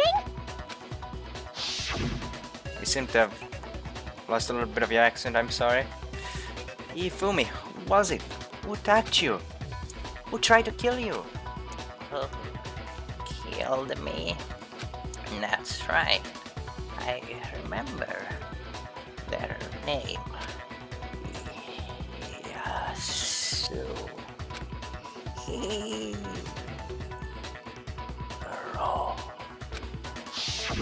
When we asked him who had attacked him, his answer was quite clear, was it not? He said, and I quote, Yasuhiro. In other words, Yasuhiro Hagakure! Right! But my name isn't really Yasuhiro! It's actually Taro! What? Your confusing statements don't make any sense. You're only making things more complicated. He did say Yasuhiro. But are we sure he was really pointing the finger at Hiro? Ifumi did have one other characteristic about him. What the hell are you talking about? I'll burn you alive! It was the way he referred to people. Kyoko, what do you mean by that? Think back to how Hifumi used to talk to us. How did he refer to each of us? He said people's last names. I got it! That's right! Our last names! He called us all by our last names! Exactly. I know I heard him say Mr. Naegi more than once, for example. So if Hifumi did mean to say Hiro's name, he would have said his last name, Hagakure. I'm sure it was just incidental. By chance, his first name. Indecent? Nah. Don't talk. Just don't talk. Don't ever talk. Literally never ever talk again. Random chance. Now isn't that a convenient explanation? No, there's no reason to think he would have said the name any different than normal. But he must have run out of energy before he could say any more.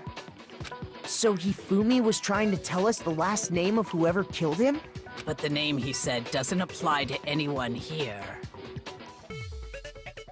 There's still one person in whose name we do not know. Well, no. Hold on.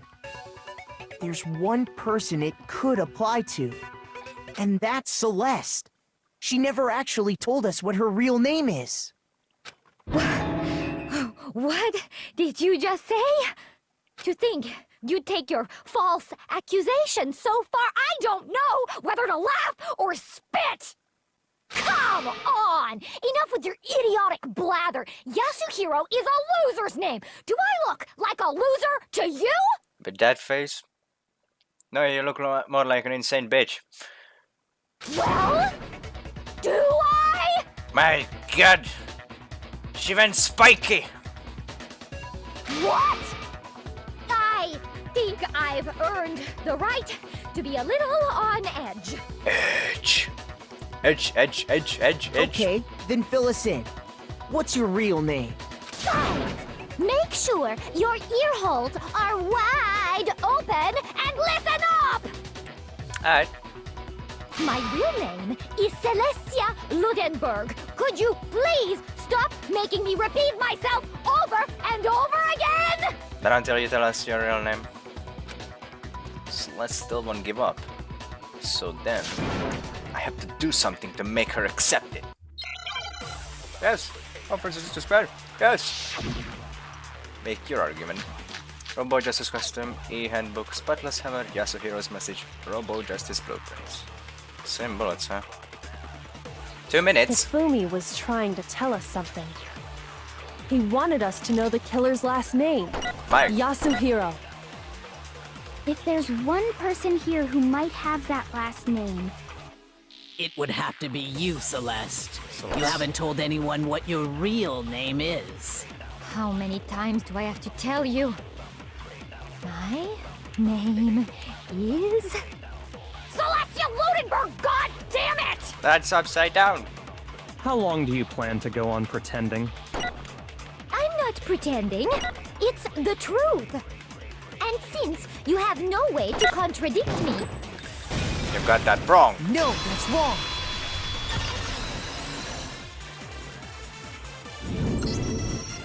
That's it. The handbook. What? Every time it's booted up, it tells the owner's real name. Anytime you turn your handbook on, it shows the owner's name when it boots up, right? Monokuma told us all about it before. This handbook is absolutely vital to a healthy school life, so don't lose it. When you start it up, it will display your name. Always make sure you have the right one. Now, this is not your everyday notebook. There's so many more uses than that. So all we have to do is check her handbook, and that'll clear up everything. That's how we can find out Celeste's real name. That's an invasion of privacy. I refuse to cooperate. Celeste, can you please just tell us what really happened? Please, just tell us. Okay. Please. Even when I'm put in check, it's just my nature not to give up. Because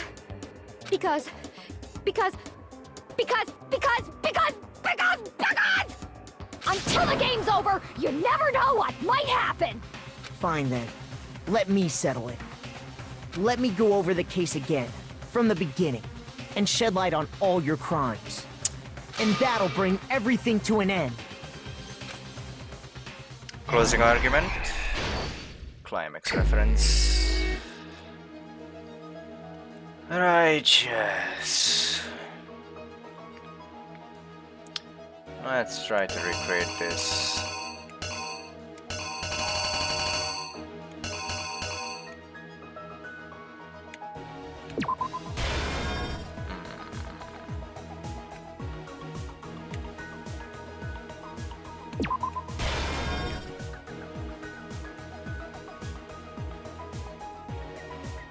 Ifumi was approached by the true killer. They made some kind of pact because Act 2, Yasuhiro showed up in the rec room. Ifumi and the killer are waiting for him.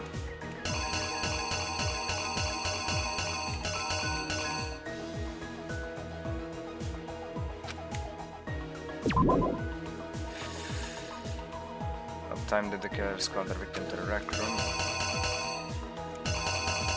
At 1 AM. That's when Hero showed up. They drugged him. They put on the Robo Justice costume on him. They knocked him out. They stuffed him in the Robo Justice suit to falsify their evidence. And they used a certain item to do it. It was the camera. They made a false photo of Robo Justice dragging Hifumi away. Act 3, Taka was supposed to show up in the equipment room at 6 AM. Hifumi approached him, then killed him with Justice Hammer number 4. Ripperino laughs like a maniac with his hamster face. The Justice Hammer that was used to kill Taka, what number was it? It was number 4. Act 4.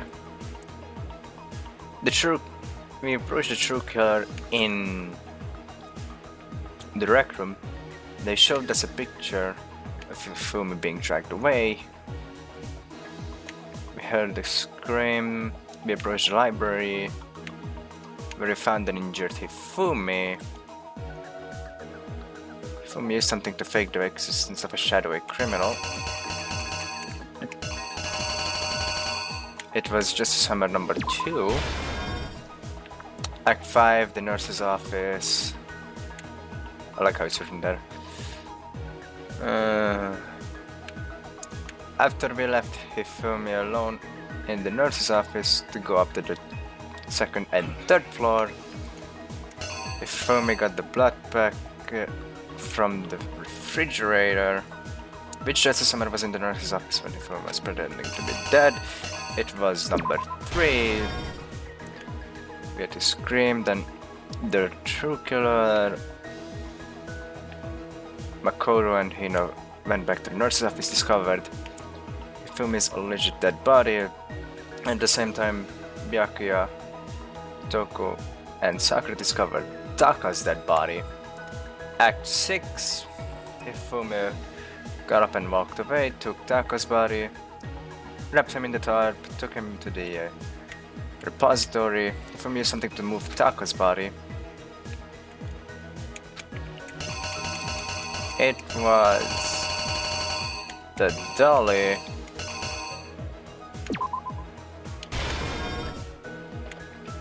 Hifumi was really proud of himself, but the culprit betrayed him. The killer used to murder Hifumi. What was it? And then murdered Hifumi.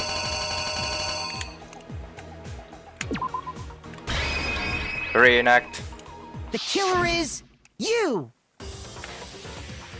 Before anything, the killer persuaded someone to help carry out the murder. And that person was...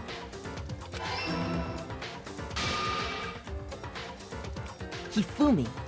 With an accomplice, the killer was able to execute a number of otherwise impossible schemes.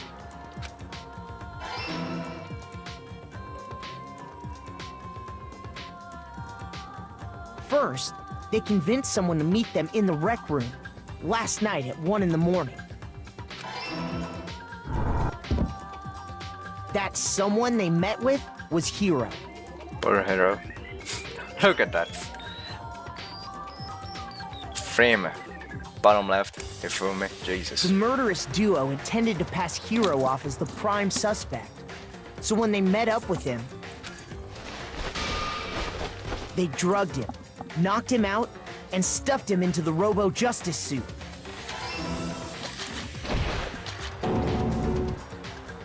Next, Hifumi positioned himself to make it look like Robo-Justice was attacking him, while the killer used a digital camera to take pictures of the assault. They did all this just to create evidence that would put the suspicion on Hiro. When they were done with him, they shoved him, still unconscious, into the pool room locker. And then finally, at 6 a.m., they moved into the murder phase of their plan. They called Taka to the equipment room.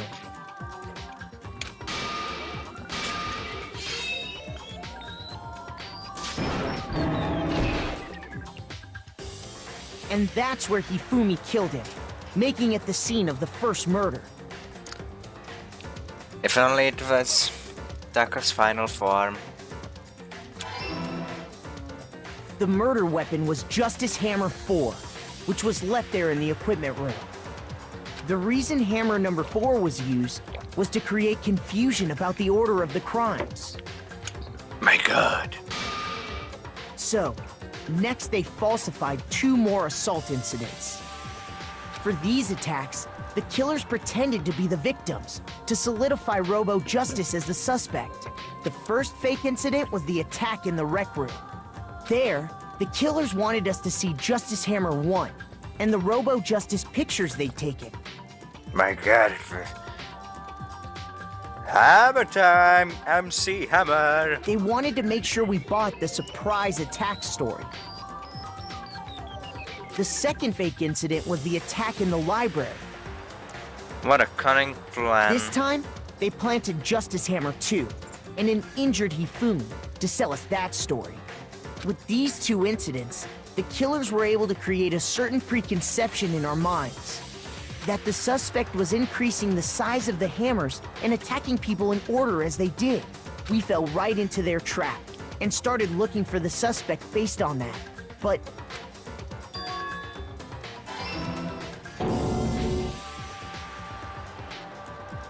while we did that, we left Hifumi alone in the nurse's office. This was exactly what Hifumi was hoping for. He took a blood packet from the refrigerator and Justice Hammer 3 Well, that sound effect. and turned the room into a crime scene in which he himself had apparently been brutally murdered. False He Ripperino. let out a scream to draw us back, and when we returned, that's what we found. Meanwhile, the other group that had been out searching found Taka's body at the same time. So when we heard the body discovery announcement, we naturally assumed it was for Hifumi. We left the nurse's office, and Hifumi once again took advantage of the situation. He simply got up and made his escape. When we learned his body had disappeared, we all rushed back to the nurse's office. And once again, Hifumi had the chance he was waiting for. This time, he snuck into the equipment room.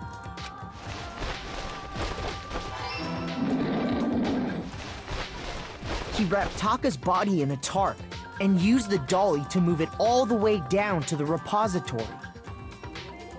That explains how each of the bodies disappeared.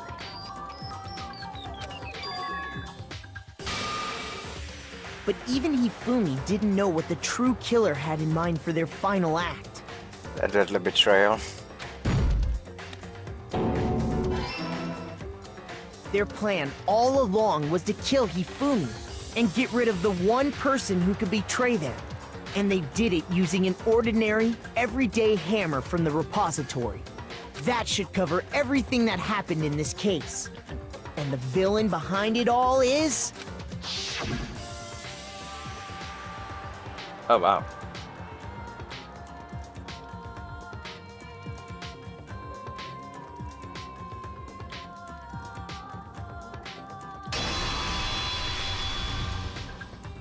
Celeste! Sorry, you lose.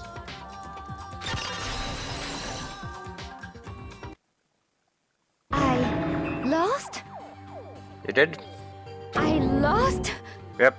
When was the last time I was forced to utter such words? Don't care, you lost. They hang heavy around my neck. Then you admit it? You're the killer? Listen to you, trying to take charge, as if you're my private instructor. I, Celestia Ludenberg. Actually, no. Taiko Yasuhiro is fine.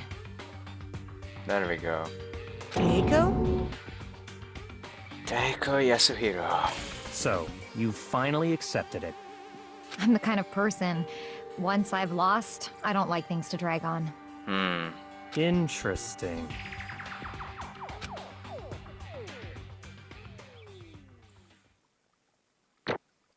Court result.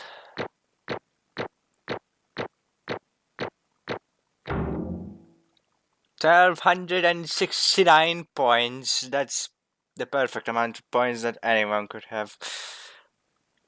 126 mana coins, baby. If only it was one more point. I could have had 127 mana coins, but alas. Oh well, it's perfect. Okay, Monokuma. I'm ready to begin. Wow, you're not one to hesitate, are you? Hell yeah, I'm here with them A ranks, brother. Or, no. I suppose this is the end, isn't it? Oh my. It is indeed the moment we've all been waiting for. Time to vote. Okay? Okay. Okay. If you would, please locate your lever and cast your vote. And when the votes are tallied, who will become the blackened? Will you make the right choice or the dreadfully wrong one? What's it gonna be? What's it gonna be?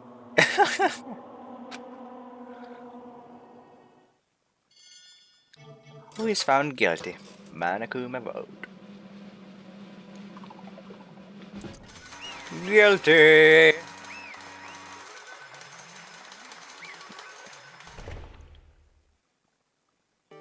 What? It's basically a formality at this point, but once again, you're correct. The blackened this time, the true killer who devised the whole stinking scheme was Celestial Ludenberg, or more precisely, Taiko Yasuhiro. Honestly, I lost. Well, that sucks. I guess trying to work with someone else was a mistake after all. Ifumi's ineptitude was beyond all my calculations. I knew it. So you really did approach Ifumi with this plan? And how did you get him to agree? I can't imagine he would have happily agreed to commit murder. I'm sure she relied on her specialty, lying. My specialty? Don't make me laugh. I didn't have to lie him to get him to agree. So then, Then did you use, you know?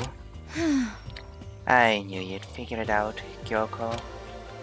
You are absolutely right. To get Hifumi to act as my accomplice, Indeed. I used her.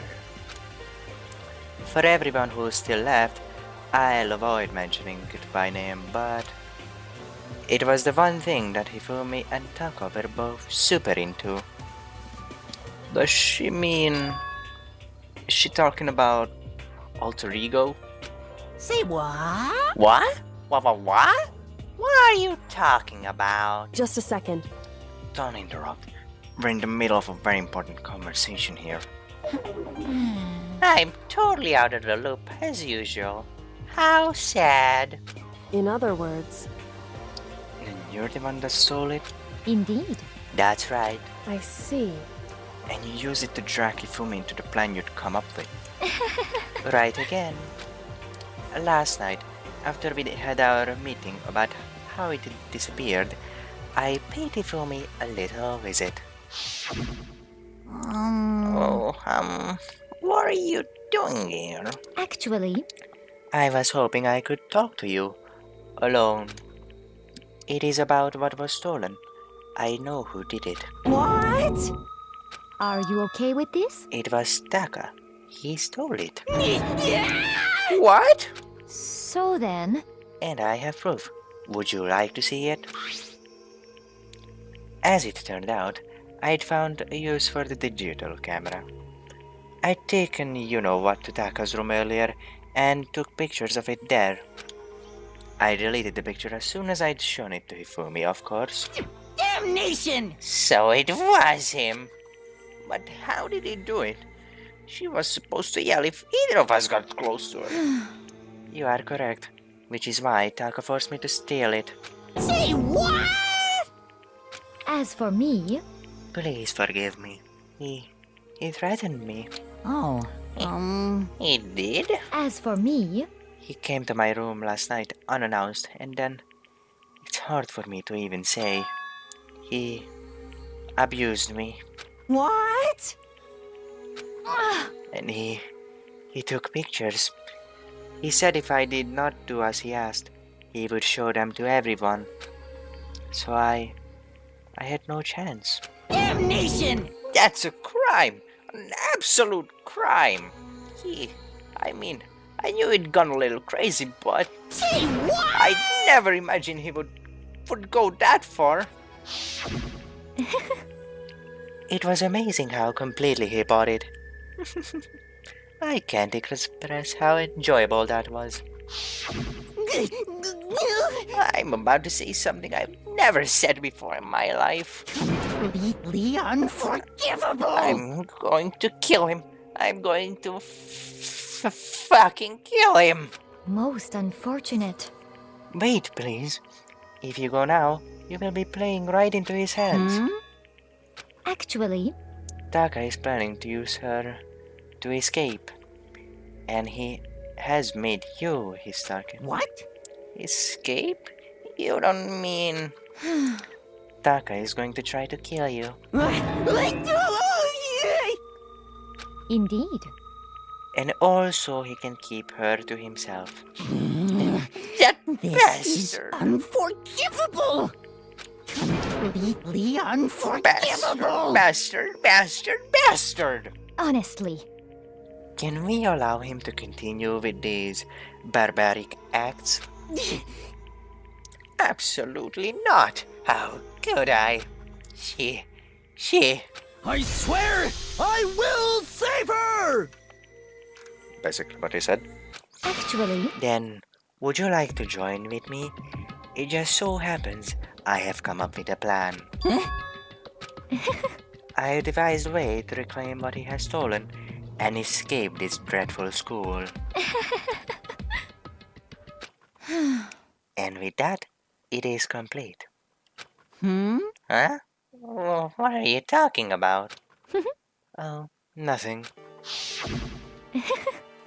Hifumi agreed without a second thought. The effect that item had on him was remarkable. The power of love, even a love as twisted as that, can still drive people mad, it would seem. You disgust me. I see. I have another question for you. Was that strange costume Hifumi's creation? Indeed. Yeah, it was a real pain in the butt too. All I asked him to do was make something to hide the face and general body size. I had no idea he'd make something like that, but it's my fault for picking him in the first place. But So, why did you just decide to make me the suspect? Because you're stupid. Oh, wow. That's it? Let's see. And in that regard, I made the right choice. I'm so glad your stupidity surpassed my every expectation. Life must have been tough on your parents, though. Feel like I could cry. Well, But when you were explaining your plan to Hifumi, how did you explain the part about him playing dead? What she's asking is, what was Hifumi supposed to do after that, assuming you had actually let him live? Are you okay with this? That's simple. After he did his part and pretended to be dead, when someone showed up, I told him to say he'd been seriously wounded. He was on the verge of death, but he just barely held on. He really believed that? Well, of course, that wasn't all there was to it. As I explained to Hifumi, the plan was... While you were all questioning him about what had happened to him, I was going to murder someone else. At that point, Hifumi would have an alibi, so nobody could doubt him. I told him that, and he believed it. It all seems very straightforward. Stereotypical. I just managed to lie to the level of the opponent. In fact, Hifumi ate it up. He believed the lie wholeheartedly, right up until the moment of his death. so in the end, So you had planned to kill him all along. But of course, there would have been no point to my plan if the one who pretended to be dead did not end up dead himself. What the heck? How can human life mean so little to you? Well, That's a non-issue. I simply did everything in my power to win. don't be mean! I sound like Byakuya. I wonder about that. No, he derives his pleasure from the thrill of the hunt. In that aspect, we are nothing alike. Why? Then, what made you take things this far? What the heck? Was it really just for money? Hmm. Are you talking about the $10 million Monokuma offered us? That is a lot of money, it's true. But that's not all there is to it. From the moment our new life here began, my only thought has been escape. But But all you've been saying how we have to accept living here. You little bitch! Excuse you, vulgar language. Obviously, that was a lie. Hey! I couldn't take it. I hated it from day one. More than anyone else in here. You little bitch! Is that all you can say in this right? I wanted to get out. Every day was fresh torture. And do you wanna know why? Huh? This is fine. Because I had a dream. And accepting a life here would have meant nothing less than giving up on my dream forever. Honestly. And there was no way that I could ever do that. In the underground world of gambling, I risked my life to make a metaphorical killing. As for me, It was all for that dream. And what was this dream of yours? isn't it wonderful? To live in a European castle. A castle? And to gather handsome men from all over the world to serve as my butlers slash bodyguards.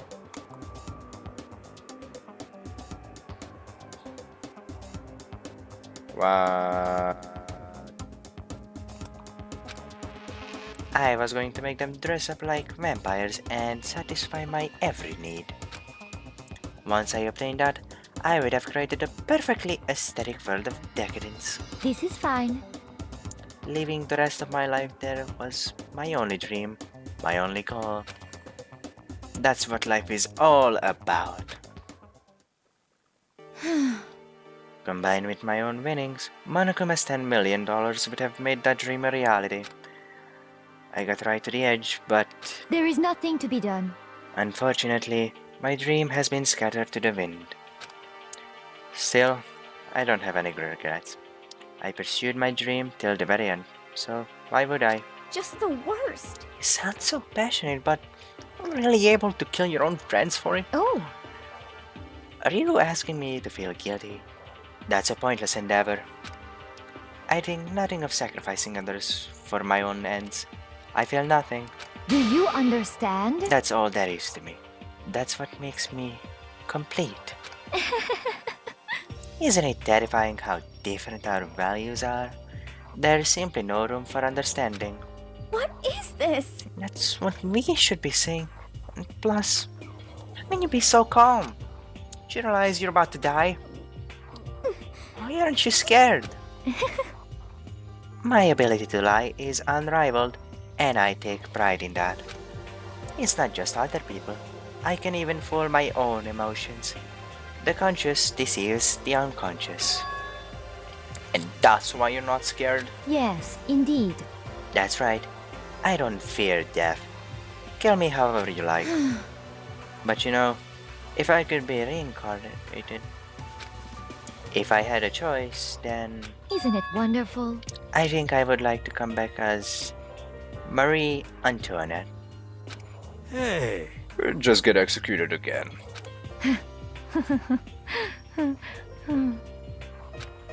Celeste smiled then, and when she did, it looked to me like a poor effort to force it. She claimed she could fool her own feelings, but that statement itself must have been her final lie. And that weak, fake smile is what betrayed her.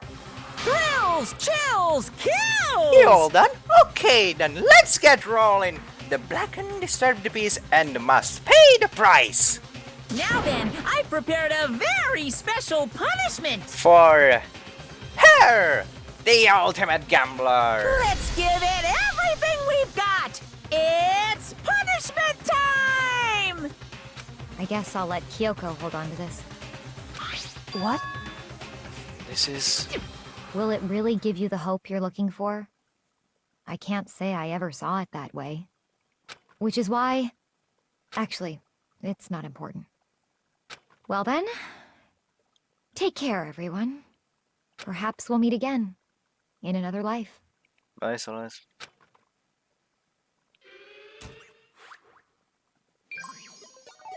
Game over. Celeste has been found guilty. Time for the punishment.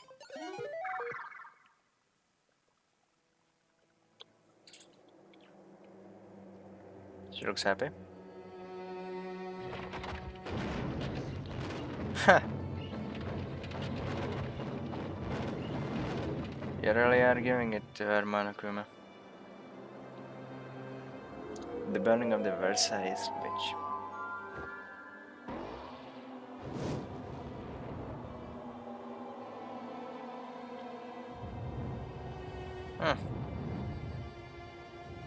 I guess is the kind of execution that she'd want.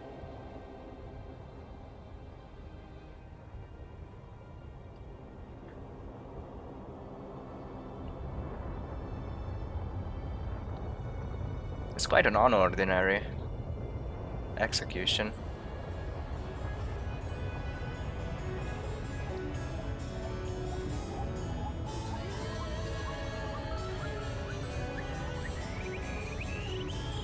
She seems fine.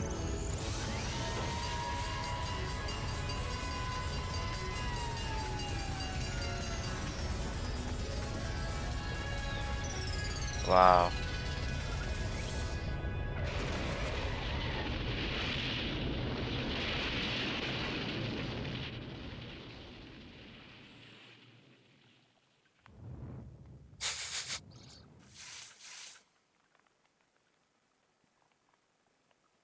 ruined. Well, that's the whole point of this execution, I think. She would have loved like an execution, a special execution where it's like a burning or an old like I don't know, medieval kind of execution that would suit her style. But because she was killed by the truck hitting her, she got an ordinary death. A death so ordinary that it happens in the world. Almost every single day. And that was supposed to fill her with despair. At least, that's my theory about that execution. It's over. One less shitty voice to do for me. Makes me happy, but at the same time sad. Yeah, it's pretty heavy. But I have to admit, it was pretty lit. The third execution is over. Celeste's death is over. Hey, Toko's back to normal. Celeste killed my friends, so I can't pity her. But I also can't deny that at one point I considered her a friend too. For him to just come along and... Isn't it just awful? Someone couldn't cut free of their regrets from the outside world, and so more people had to die. Extreme! You guys are still young. You need to place more value on your lives. What are you gonna do? Yes, and here I thought you guys were gonna pass the torch of hope to the next generation. Let me out of here! What do I care about hope? I'll throw it in the trash if you just let me out of here. Too bad. You're all the embodiment of hope, whether you like it or not. And it's my destiny to knock you down one by one. It's sad, yes it is, but that reality just can't be avoided. Don't talk yet like you're not responsible. How long are you gonna make us keep going through this? What do you want from us? Strange. God, I'm so sick of people asking me that. Give it a rest already. So, anyway, Kyoko, did I see you get some kind of key type object from Celeste? Hey! Hey! So, what's the deal with that? What? Huh? What's the matter? So then, I'll answer your question if you answer mine. you... What did you do? What did you do to me? Ooh. What? Hey, Answer me. What did you do to my body? Ooh. Ah. How exciting. Oh, man. Oh, jeez. Oh, man. Oh, jeez. What do you mean? What did I do? I have no idea. I don't know anything about it. What is happening? What was that just now? What? The mastermind did something to Kyoko's body? What does that mean? Hello. Okay, things are getting kinda awkward. I think it's about time I got out of here. Well, Meanwhile, you guys can go on enjoying your school life. If you get lonely, give me a shout. Not that I'll do anything about it, of course. see ya later. See ya! What? That's a huge bomb and you're not gonna explain? Monokuma disappeared, leaving us all depressed and in despair and confused. Don't forget to add that, Mr. Naegi. Although, it wasn't all despair. There was one small hope. Hey, Kyoko. Monokuma already mentioned it, but... what's that key Celeste gave you? so... Most likely... is the key to one of the dressing room lockers. Huh? One. Then that means... Celeste probably hid it in there. Hey, I suppose sometimes it's easiest to miss what's right beneath your nose. Well then, we'd better go check. Indeed. Good idea. We'll have the courtroom and rush to the dressing room. As we approached the dressing room, Kyoko looked back at us and said, Hey, I'm going to go on alone from here. Everyone else head to the dining hall. I'll check in with you later. What? Why exactly are you going alone? So, Do you even have to ask? As she spoke, she glanced quickly at the surveillance camera. Come on. That's not what I mean. Why you? There's still the risk of a spy, you know. Then I'll go too. What? You? Please let me go. Standing here arguing is just going to draw more attention to us. Goodbye. Do whatever you want. Thank you, Byakuya. You big asshole. Well then. Then it's up to you now. Yo! I'm gonna go to the dining hall, okay? Kappa. So Makoto and Kyoko are gonna go together? Does it mean what I think it means? Okay. Good luck, Makoto. Girls like her are total pushovers when you show a little backbone. What? I tried to forget what Hina said. Everyone headed to the dining hall, leaving me and Kyoko there alone. shall we go? Yeah, So then, I need to get into that locker. Kyoko took the keys Celeste had given her and unlocked the locker. Did you see that? That thing on the bench? That was the laptop itself. What are you doing, game? Kyoko took the key Celeste had given her and unlocked the locker. And as the locker swung open, we saw... You really came. Good morning. It's been a while, hasn't it? It's safe. Thank goodness. I never heard Kyoko sound so relieved. It was like she was speaking from the bottom of her heart. I did just what Celeste asked. I didn't say a word. I stayed quiet the entire time.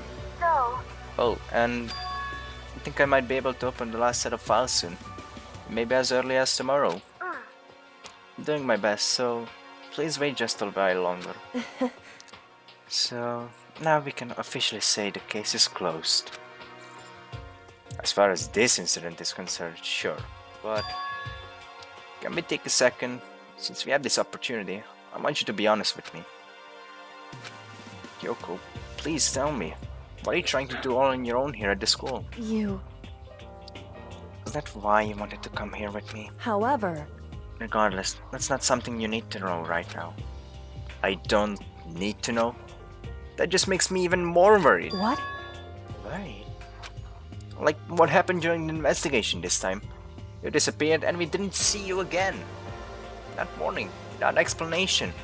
When you do that, Indeed. it's only natural that they think I'm the mastermind spy, right? And you too. No! I believe in you. What? You believe in me? Isn't it obvious? People believe in their friends, right? That's why I want you to tell me. And I want you to believe in me too. Because we're friends. I understand. It's true. And maybe I can believe in you. Just a little bit more. Then, That's fine. fine, I'll tell you.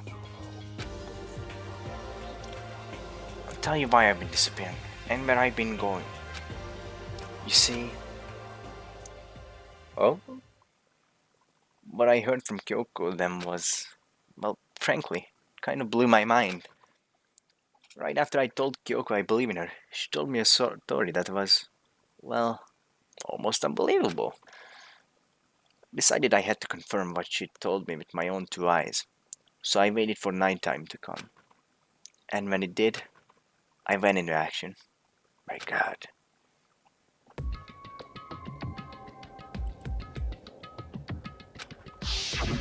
Correct.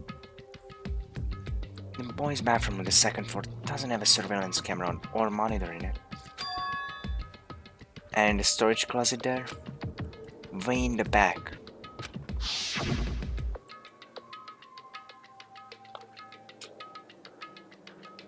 She said it was way in the back of the boys' bathroom storage closet, but... Could Kyoko really be right about this? Oh, I'm moving. Could Kyoko really be right about this? Boys, not...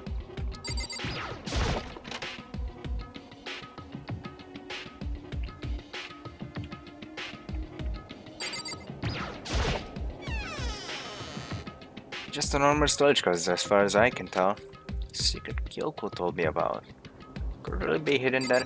Well, if you can't see it, Makoto, then I guess you're as blind as a goddamn bat. I mean, can't you see that right there? It's a big ass fake wall. Fake wall McGee here. With blind eyes, she said it was way in the back of the storage closet. But I mean, seriously? Not thinking, I placed my hand on the back of the storage closet. And suddenly, as if I were being yanked in, that's a loud wall. At the same time as I heard this sound, I fell through the wall. Wall? I had no idea what was going on. My, why is this place? I'd fallen through the back of the storage closet. Huh? It turned out the back wall was like a revolving door, and I made my way to the other side. Just like Kyoko had said. Correct. In the boys' bathroom in the sector, there's a storage closet. And way in the back of that closet, there's a secret room. So this is the secret room. But what's in here?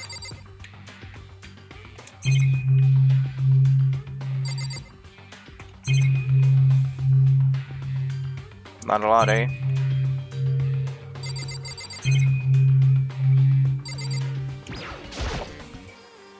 It's just a normal desk with normal drawers.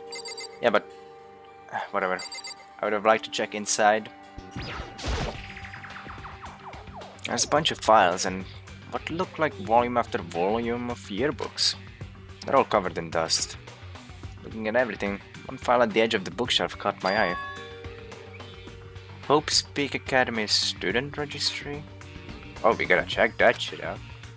It's the only thing in here that's not covered in dust. Has someone been looking at it recently? I slipped the file into my hand.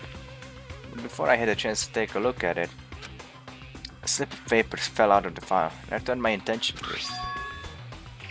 You must not leave. What is this? You must not leave. That's kind of weird. I can understand if it said like, I can't leave, but you must not leave? What? What is this? My head feels funny. A strange sensation. It's like deja vu. Deja vu. I've just been in this place before. I run the streets and I know it's my time to go. Those words. You must not leave. I've seen them somewhere before, but I can't quite remember. What do I know? What don't I know?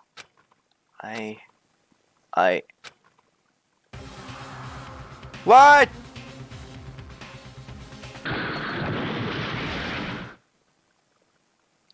Strange sound rang out through my head.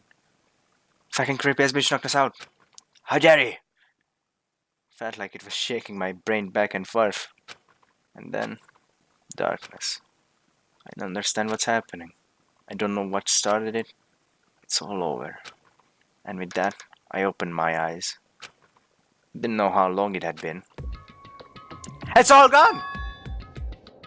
What? Oh. Apparently something hit me and I lost consciousness. That's all I understood. The dull, throbbing pain in my head proved that much at least. Can I still check the desk? Please. Nope, still the same. An empty bookshelf. Huh? Empty? Gone. It's all gone! Yearbooks, the student's registry, and even the note that had fallen on the floor. It's all gone? What does this mean? But my brain refused to do any more work. The insistent pain in my head began to spread across the rest of my body. For now, I should go back to my room. Get some rest. My body was heavy with pain. My mind heavy with thought. I jerked myself back toward my room. I wonder who that guy was. With the mask. So I made it back to the first floor of the school. farther I walked, the more I felt things are getting blurry. Can't see in front of me. I couldn't stop myself from collapsing right there. And after that, the hell? As if from a vast distance, I heard a sound. It was faint but undeniable. That sound is coming from the gym. As I desperately hold my shaky frame toward the gym, the sound got stronger and stronger. My god! What is that? What's going on? It can't be nothing. Here in the gym?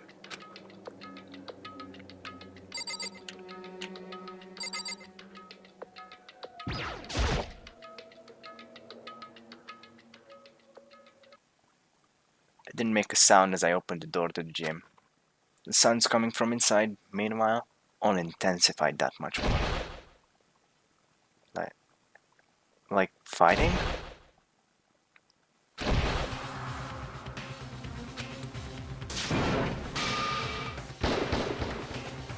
Holy shit. Oh!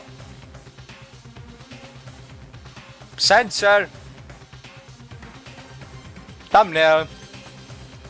Before me, there raged a battle beyond anything humanly possible. No. One side's not human, that's for sure, but what the hell? Regardless, I couldn't stop staring. Forgot to move or even breathe. Kick his ass, Sakura. Why, you? What do you think you're doing? Kick his ass, Sakura. I asked you a question. What's the meaning of this? How dare you defy me? This wasn't part of the deal! Deal? The deal? I've made a decision. I will no longer retreat, no longer compromise, no longer regret.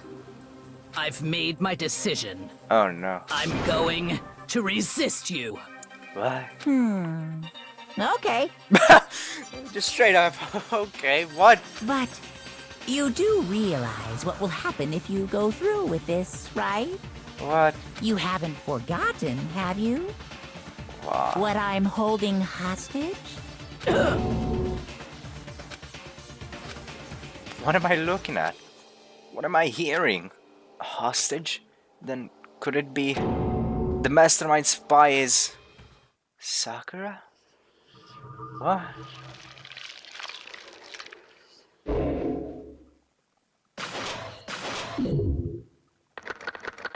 Oh my god. 7 surviving students. We've been halved. Here is in the Super Robo Justice present. Yes, I would like to say because this stream has gone on long enough and I would like to end it here. Because excuse you. We're not doing this chapter today because I'm tired. Anyway, thank you guys so much for watching. It's been all good and fun. We found out who was the murderer of our beloved hamster face and Super Saiyan Taka. Man, that execution was impactful. Sakura is a spy. This game, I love this game so much. I